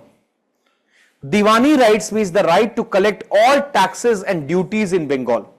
So it basically means that the Bengal revenue came under the control of East India Company and everybody had speculated that this was the beginning of the great fortunes of East India Company. The company and the people would benefit. But on the contrary, by 1772, the company was on the verge of bankruptcy and it had to apply for a loan of £1 million to the British. Why? Because of the prevalent corruption of East India Company officials who enriched themselves and started abusing all the privileges, trade passes which was given to the company, not to them. Just to illustrate a point, mobile phones को बंद कीजिए, समझ रहे हैं? So stop mobile phones in class. There was life on earth before mobile phones were invented, and there will be life on earth even after mobile phones are gone. Life is much bigger. ये सारी चीजें means हैं, हम इनके slaves नहीं हैं, बाकी आप समझदार हैं. So to illustrate a point of the corruption that was prevalent in the East India Company, William Dalrymple writes in his book, very interesting anecdote, Anarchy, that when Robert Clive had come to India, he was broke, एक पैसा नहीं था. He had no clarity about his career, and it was just by chance he wanted to try his luck in India. He did not want to come to, but Carnatic War, Battle of Plassey, he had become so rich that while returning from India, he had to hire a small ship to carry all the golds and gifts. And then when he landed in London, he built a castle for himself and purchased 2 parliamentary tickets. उस समय corruption होता ही था. One for himself and one for his father, the same father who had lost hope in his abilities. Later in Britain, investigation was initiated against Clive, and he was arrested and all his property was confiscated. 1773 is the year in which the British Parliament will adopt 2 very important steps. One is the passage of Regulating Act 1773, by which they would start regulating the economic aspects of East India Company, because they realized इस company को संभालो, because the company is the key to India, and they also have to revive the company. What they did? Tea Act 1773. They hoped Americans को इससे कोई दिक्कत होगी नहीं. Americans would not have any problem with this act, because in this act we are not increasing the cost, we are reducing the cost. We are reducing the cost, we are making the tea cheaper. So why they don't have to buy a smuggled good? They can buy a normal good. There is no fear also. So they had hoped that this will help everyone. यहाँ पर कुछ दिक्कतें हैं, Currency Act, Sugar Act, but this act, no problem. They hope that the American masses will celebrate this act and will thank the British Parliament for this gesture. But instead the Americans protested against this act. They said no. They protested against this act, and not only they protested against this act, they protested against this act in multiple ways. We'll see. One of the ways was by boycott of the East India Company tea. Why were they boycotting? अब क्या दिक्कत है? कल को आप मान लीजिए government of India slashes all the custom duties on Apple products. मान लीजिए कोई आईफोन है, वो आज 50,000 का है, कल को 15,000 का मिलने लगा, तो आप प्रोटेस्ट करेंगे प्रगति मैदान में? No, you will congratulate the government. बहुत बढ़िया. So why are the Americans protesting against this act?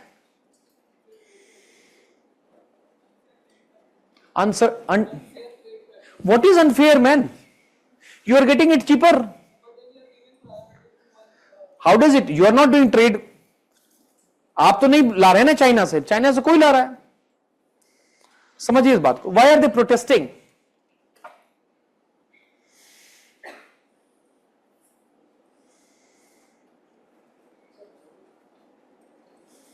One is because they fear this monopoly.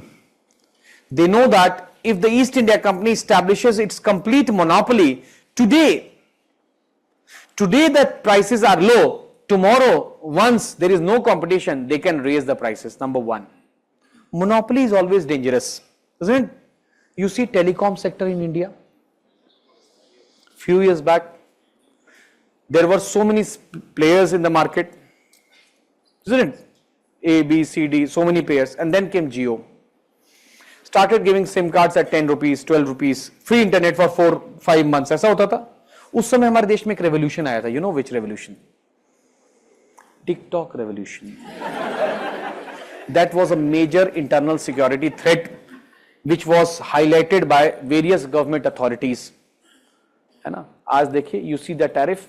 So one reason why they are protesting is because they fear monopoly, and second, they also do not want the East India Company corrupt people to enter into their market. They knew that East India Company officials and the traders, the more they enter the market, they will introduce the corrupt culture. They had heard of what had happened in Bengal. They had heard that Bengal was prosperous until the East India Company entered and they destroyed the market with their corrupt practices. So one of the ways in which they will protest is by non-consumption of tea. It's ऐसा नहीं completely बंद, but many sections started protesting against it, and that is why the East India Company and the British were concerned what to do with this tea. चाय का क्या करें? And suddenly they accidentally chanced upon the idea that why not to try selling tea in India? India में बेच के देखते हैं. That time India में tea का culture नहीं था.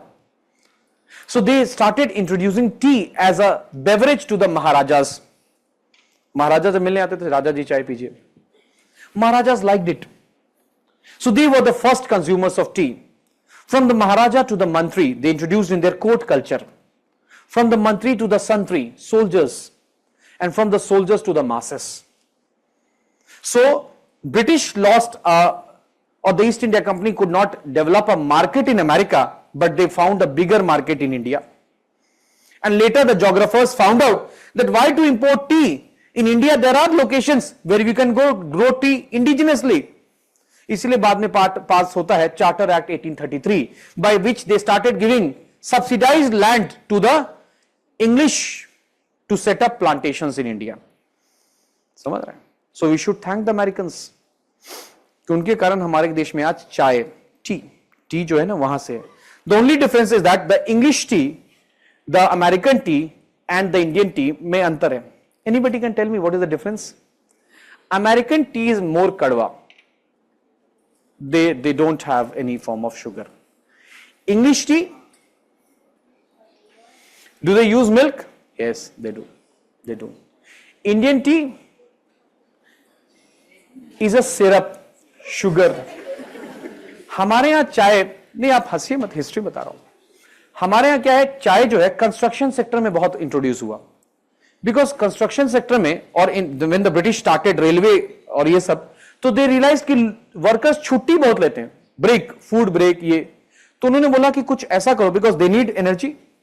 सो इसलिए खड़ी चम्मच का जो कॉन्सेप्ट है ना, concentrated sugar solution in T, it not only had that kick aspect, but sugar means instant glucose. So यहां पे शुरू हुआ. So we will see. So याद रखिएगा, ठीक है. So trade laws. Second is tax laws. ध्यान दीजिए. Tax laws. So now we will see that a number of taxes would also be imposed. Taxes and duties. One law which would become very controversial was the Stamp Act. Don't talk, please. Stamp Act. The first direct tax, एक line लिखिए. The first direct tax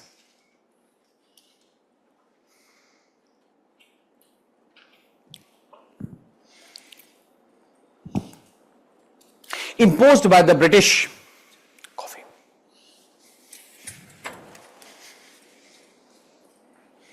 The first direct tax, I hope you all understand direct and indirect tax.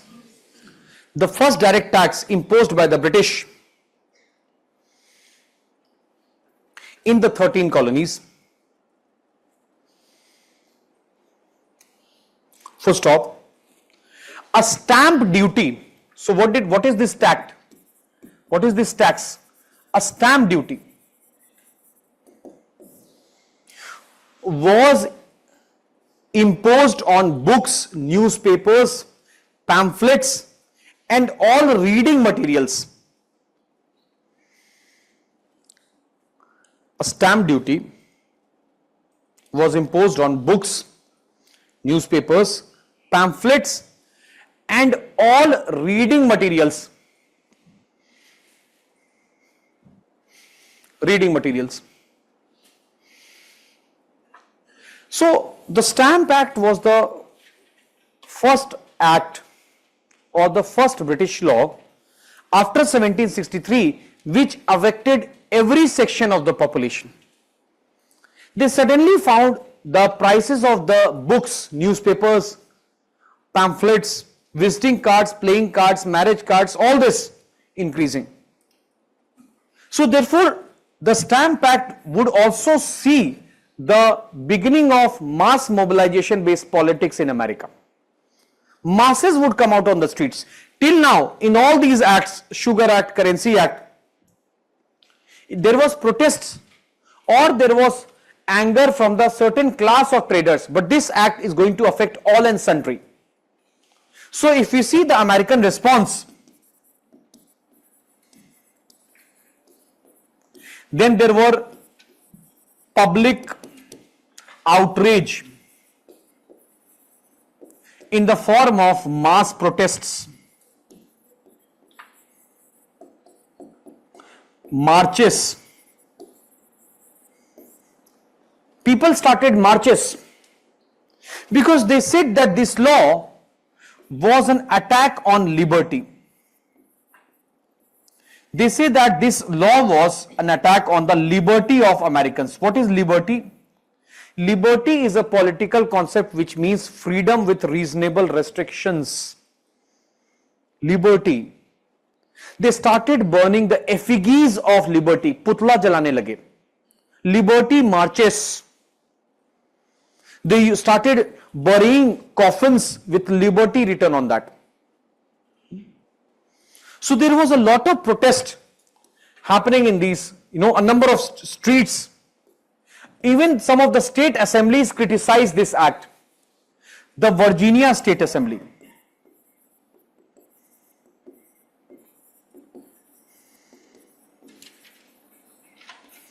Passed a resolution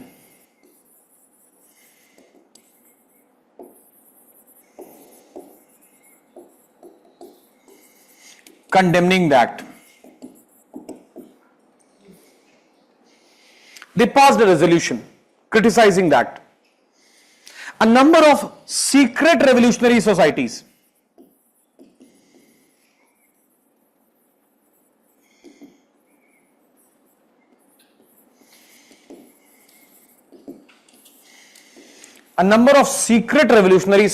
emerged. Secret revolutionary societies, because they realized, a number of Americans realized that what we have been seeing from 1763 would continue. We have to do something about it. So they realized that there should be a number of individuals set up revolutionary groups to organize protest against this act and also in future. One of the very famous revolutionary society was Sons of Liberty. Very prominent. And its leaders were Samuel Adams, John Hancock, Paul Revere.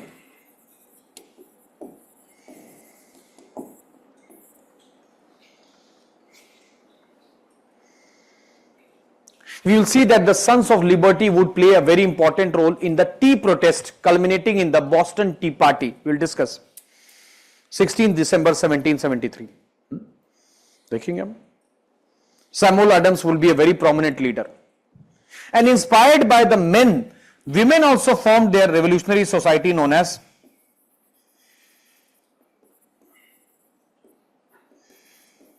Daughters of Liberty. They also formed a revolutionary society known as Daughters of Liberty. Women will play a very significant role in the American Revolution and also in the American War of Independence. In fact, not only here, in the French Revolution also, in the Russian Revolution also.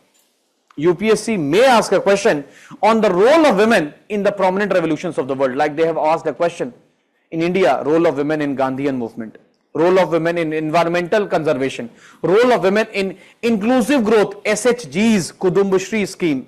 बहुत जगह पूछते हैं. So women will play an important role. We'll see. Daughters of Liberty, the founder was Sarah Bradley Fulton. Sarah Franklin.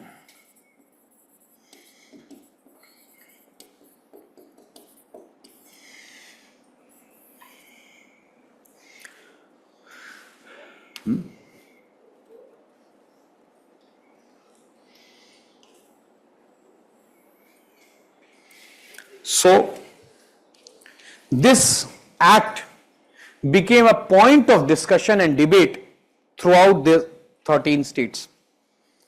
And later, a political gathering known as Stamp Act Congress.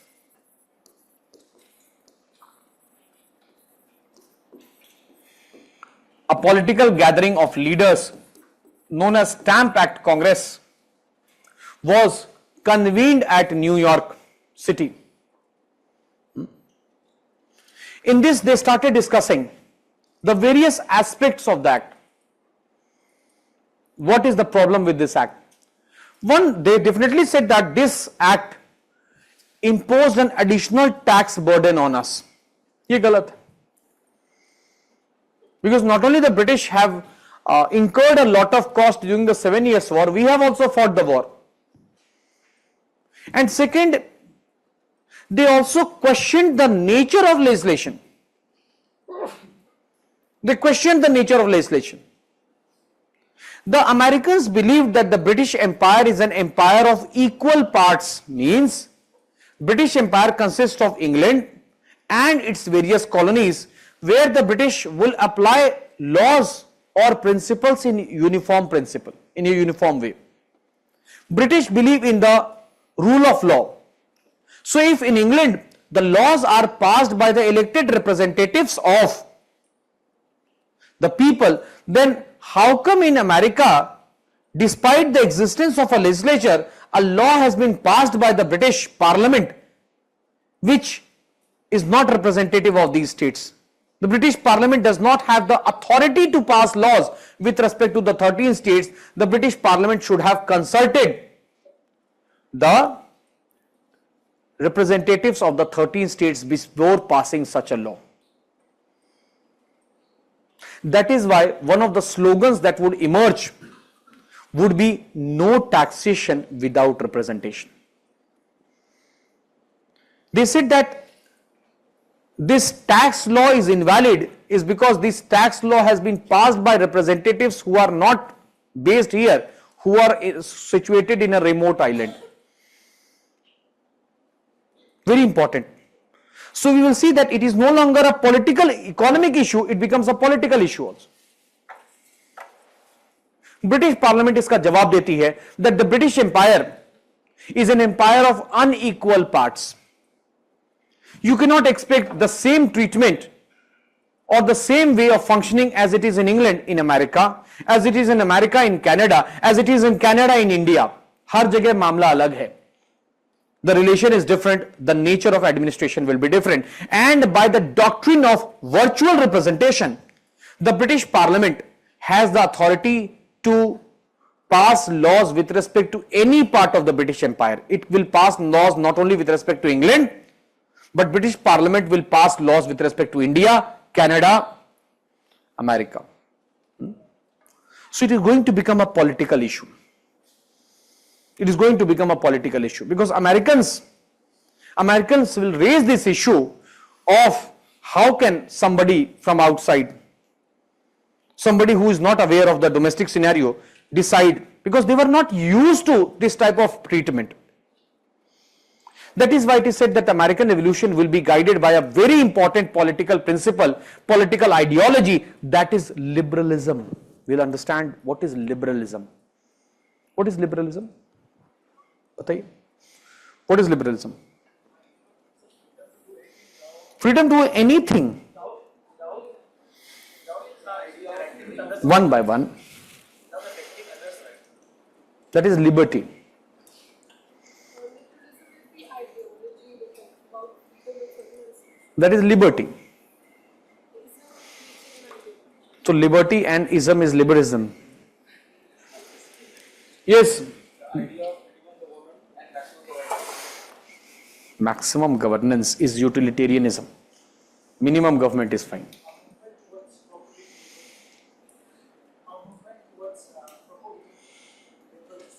Okay. बोलिए.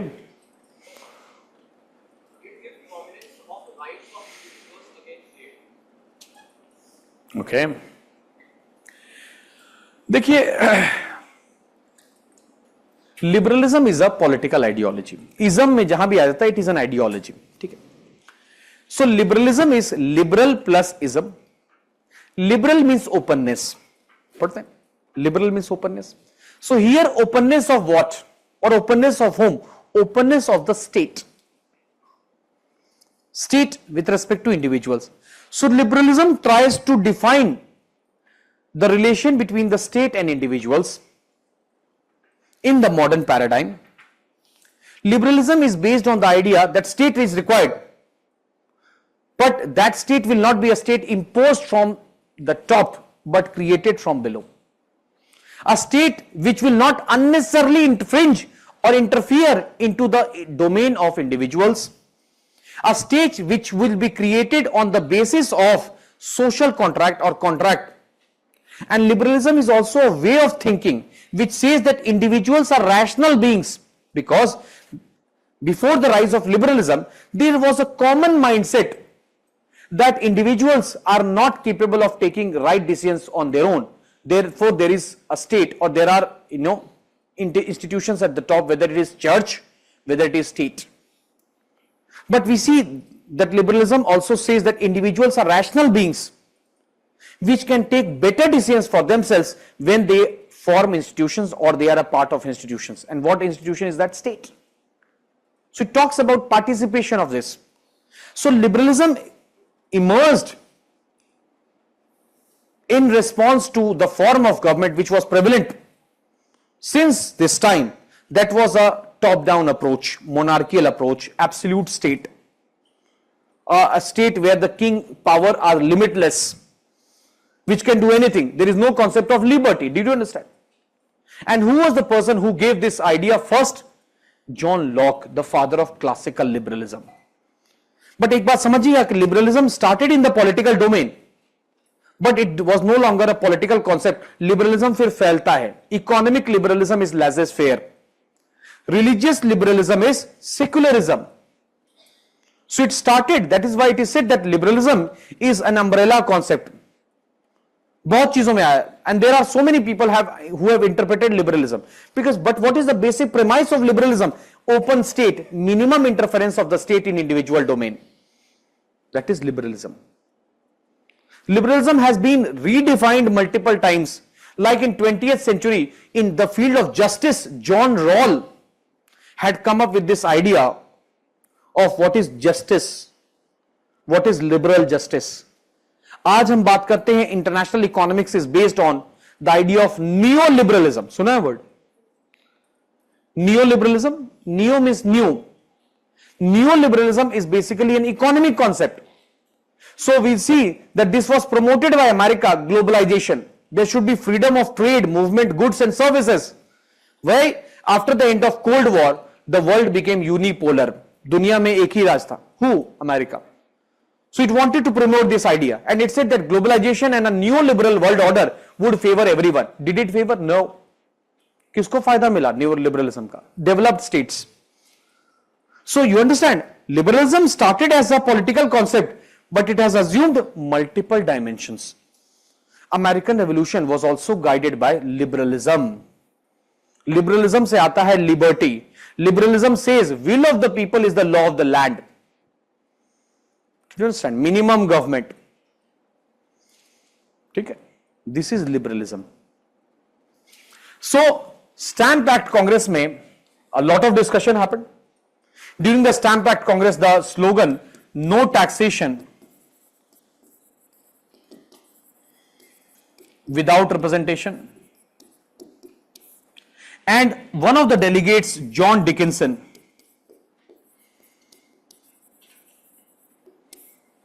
had drafted a document, Declaration of Rights and Grievances.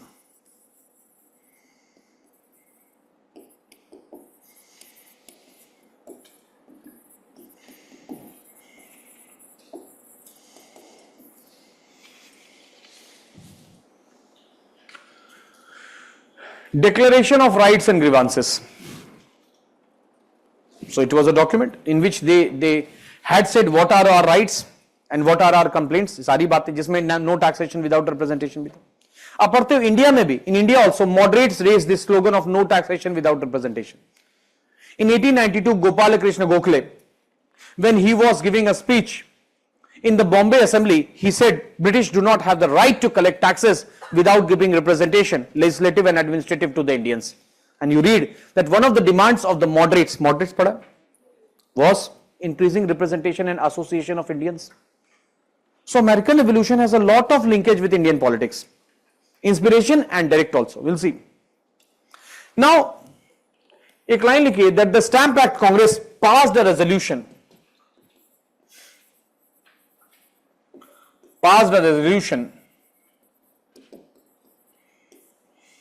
threatening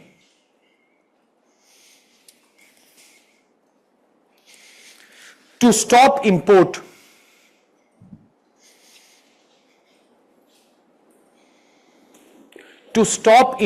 of British manufactured goods. Threatening to stop import of British manufactured goods.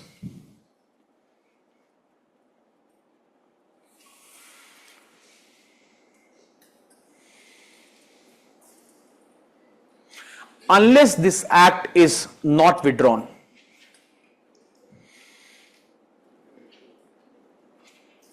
Unless this act is not withdrawn.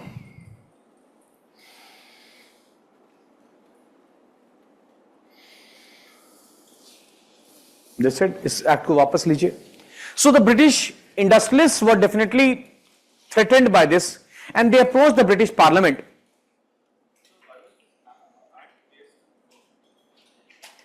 To collect taxes, पैसा कमाने के लिए. Simple. The British realized that by this is also one of the ways by which we can collect a lot of revenue. Simple. No. It is all this happening after the 7 Years' War. So this act was seen as a major threat by the British manufacturing class, who lobbied in the British Parliament that please take back this act, otherwise we will lose out on our potential market, because from 1750s in England, industrial revolution had started. So that is why in 1766 the Stamp Act was repealed, but at the same time the British Parliament passed a Declaratory Act.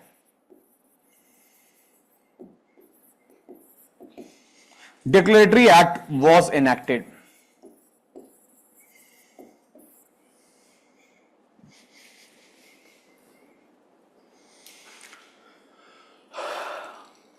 By which the British affirmed the right to pass laws in the 13 colonies.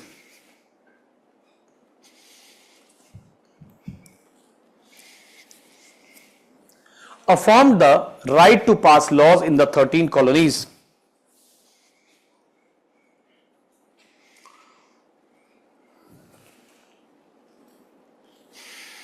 Whenever required. Means basically the British said that we may have taken back this act, but ये मत समझना that we have lost the right to legislate. We will keep on passing laws, है ना, as and when required. So today we will hold it here. Fine. In the next class, in one hour so, we will complete the American Revolution, because essence हमको समझ में आ गया. We have understood the essence of it, that what the British are doing, why they are doing, and we will also have largely understood that why the Americans will protest. Nobody likes regulation and restrictions, and their economic interests are also affected. ठीक है? बोलिए.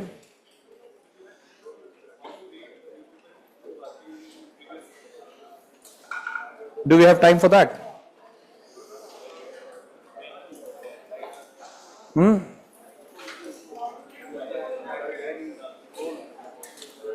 बैठी बैठी.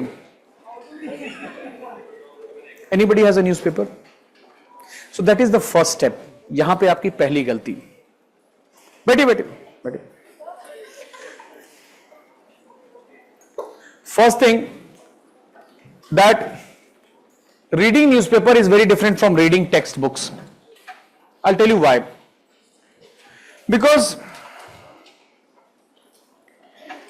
newspapers have to be a part of your habit. Habit का मतलब है like on the go we have our food habits. समझिए, understand this is important. Food habits में क्या होता है? We have breakfast, lunch and dinner. It is a part of our diet system. But apart from that, we also munch on so much of food. होता ना कई बार walk कर रहे हैं, we feel thirsty, we sip a glass of juice, or we are sitting with a cup of tea and we munch few snacks. सबसे पहले समझिए that reading newspaper should not be seen as an obligation. मैं आपको honestly बता रहा हूं. You have to find areas in a newspaper which you like, and you have to find or you have to know which are the areas which you have to tolerate. आपको पसंद नहीं है लेकिन पढ़ना पड़ेगा. ठीक है. First of all, I would suggest all of you, especially the students who are offline students, online students घर पे, न्यूज़पेपर कभी एक बार में मत पढ़िए. Never read newspaper in one go. Now this is my way of, again it is a disclaimer, it may or may not apply to you, but it should never be read in one go. Why? Because in one go, it is generally the case that most of us start our day with newspaper reading, or the first productive hour in the day, say maybe for you all, it is after the class that you sit with the newspaper and you start reading. That is not advisable. First of all, if you are reading a hard copy or even a soft copy like me, first of all you should know before even reading a word that which are the articles you are going to read, and the rest is of no good use to you. Newspaper reading is important for creating awareness, ताकि आपको पता रहे. One thing is to creating awareness so that you know, because at the end of the month you will anyways have to read your monthly magazine. So if you don't read newspaper and you directly go to the magazine, then you will end up just mugging up facts which is given there. But if you keep reading, for example, any issue, electoral bond controversy or electoral bond multiple dimensions, so you are aware कि क्या क्या चल रहा है. So I always suggest that first mark which are the 9, 10, 12 articles to be read. कुछ बड़े articles होंगे, कुछ छोटे होंगे. Now, whenever you have free time, start reading articles on the go. जैसे you are done with the class, you go and have your breakfast, you immediately don't feel like reading, or even if you are reading, you take a break, उसमें 2 article पढ़ लिया. Try to avoid political issues because they may be very spicy, but they are not going to contribute to our academic knowledge which is required for our examination. Yes, look for anecdotes. एक diary जरूर रखिए. Keep a diary or a notebook not for making notes from newspaper but for anecdotes and example. जैसे आपने कुछ बड़ा interesting and inspiring case पढ़ लिया तो लिख लीजिए, so that you can quote it in essay, in paper 3 or in ethics. But don't try to replicate or write everything that is there in the newspaper. No, that is a mistake. This used to be done by people long back when this culture of monthly magazines had not come. आज से 10-12 साल पहले लोग ऐसे करते थे, क्योंकि उस समय कोचिंग इंस्टीट्यूट्स मंथली मैगजीन्स नहीं देती थी. Or that time the syllabus was optional based, not current affairs based or GS based. तो सबसे पहले आप जो है पेजेस में don't read it one by one, don't read it in one go. आप 15 मिनट कभी पढ़ लिया, फिर पढ़ लिया. Articles, not editorial page. editorial page has to be read at the end of the day whenever you are sitting for your study. आधे घंटे 40 minute उस समय पढ़ना है मैक्सिमम, बाकी न्यूज़पेपर ऐसे ही पढ़ते रहिए. एंड इफ यू फाइंड, अब बात करते हैं एडिटोरियल की. In editorial there are 3 aspects. One is the problem, second is the dimension of the problem, and the last paragraph is what has to be retained, that is the solution.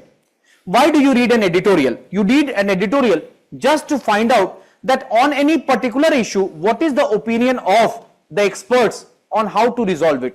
And as bureaucrats, you are only expected to give possible solutions. तो अगर आपको editorial से कुछ लिखना भी है, then don't write the problems. Problems तो आपको पता ही है. For example, electoral bond. So you will see that Arun Kumar ने कुछ लिखा. Or on IR, Iran-Israel dispute and challenges for India. Don't try to copy verbatim which is there in the newspaper. आप अगर लिख भी लेंगे अच्छा लगेगा, but you will not be able to recall. So what you can recall is idea, not the words. ये याद रखना. So try to recall. For example, on Iran-Israel, what are the possible solutions for India? क्या कर सकता है India? या can India do anything? ये आपको मालूम होना चाहिए बस, nothing else. And remember that even if you are making voluminous notes out of newspaper, you will not be able to revise it. You will end up throwing it because कुछ करो ना करो आपको मंथली मैगजीन पढ़ना ही है. तो why to waste your time? Newspaper तो एक मसाला है which should be read when you are not feeling like reading. जैसे मेरे को भी जब रात में नींद आती है तो मैं पढ़ता हूं sports page, Rinku Singh not selected. ठीक है, 5 मिनट पढ़ा, बहुत बढ़िया लगा. Then I move to editorial, ढंग से पढ़ लिया, 2 आर्टिकल पढ़ लिए. फिर मान लो आपका पढ़ने का मन नहीं कर रहा है, ठीक है. And while reading newspaper, when you are reading editorial, definitely keep a pen. Because when you use a pen, you underline, you don't have to copy verbatim. वो गलती मत करो. You are involved. Keep thinking. So newspaper में actually आपको क्या पढ़ना है? You know what? Only editorial. बाकी तो चलते फिरने वाली बात है. What is happening? जैसे आज एक तो ऐड बहुत आता है. न्यूज़पेपर ही शुरू होता है 5वें पेज से.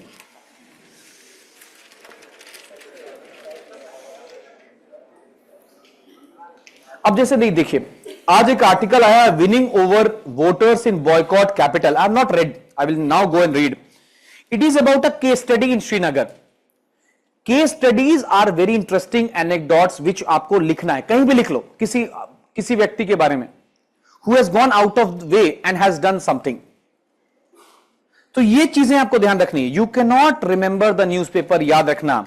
And you should never sit with the newspaper reading from page 1 to last page. ये कौन करता है पता है? Retired people.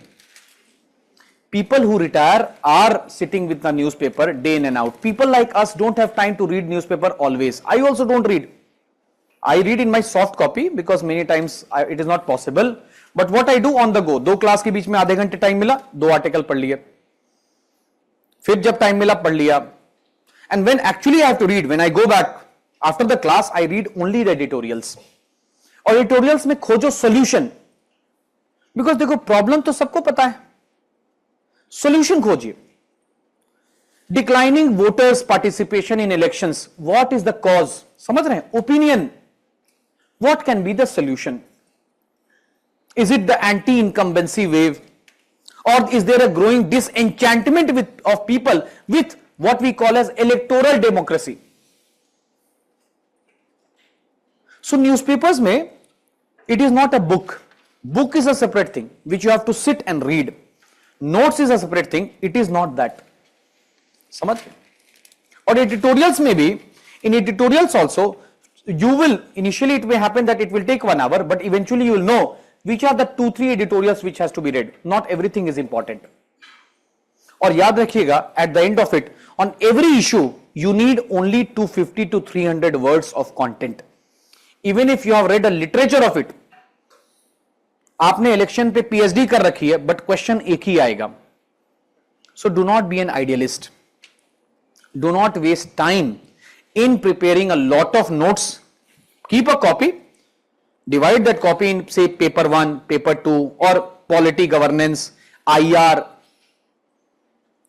ठीक है, तो धीरे धीरे आपको समझ में आ जाएगा that okay, declining say number of voters और Israel Palestine dispute, और आप पढ़ते पढ़ते आपको समझ में भी आ जाएगा that who are those these people who write on specific issues. जैसे on IR Harsh V Pant, C Rajamohan, on internal security MK Narayanan, Harish Damodaran, on black money Arun Kumar, on political issues Pratap Bhanu Mehta.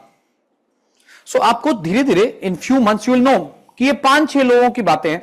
On economic issues, on inclusive growth, Amartya Sen, John Dries, Manish Sabarwal. So you will understand.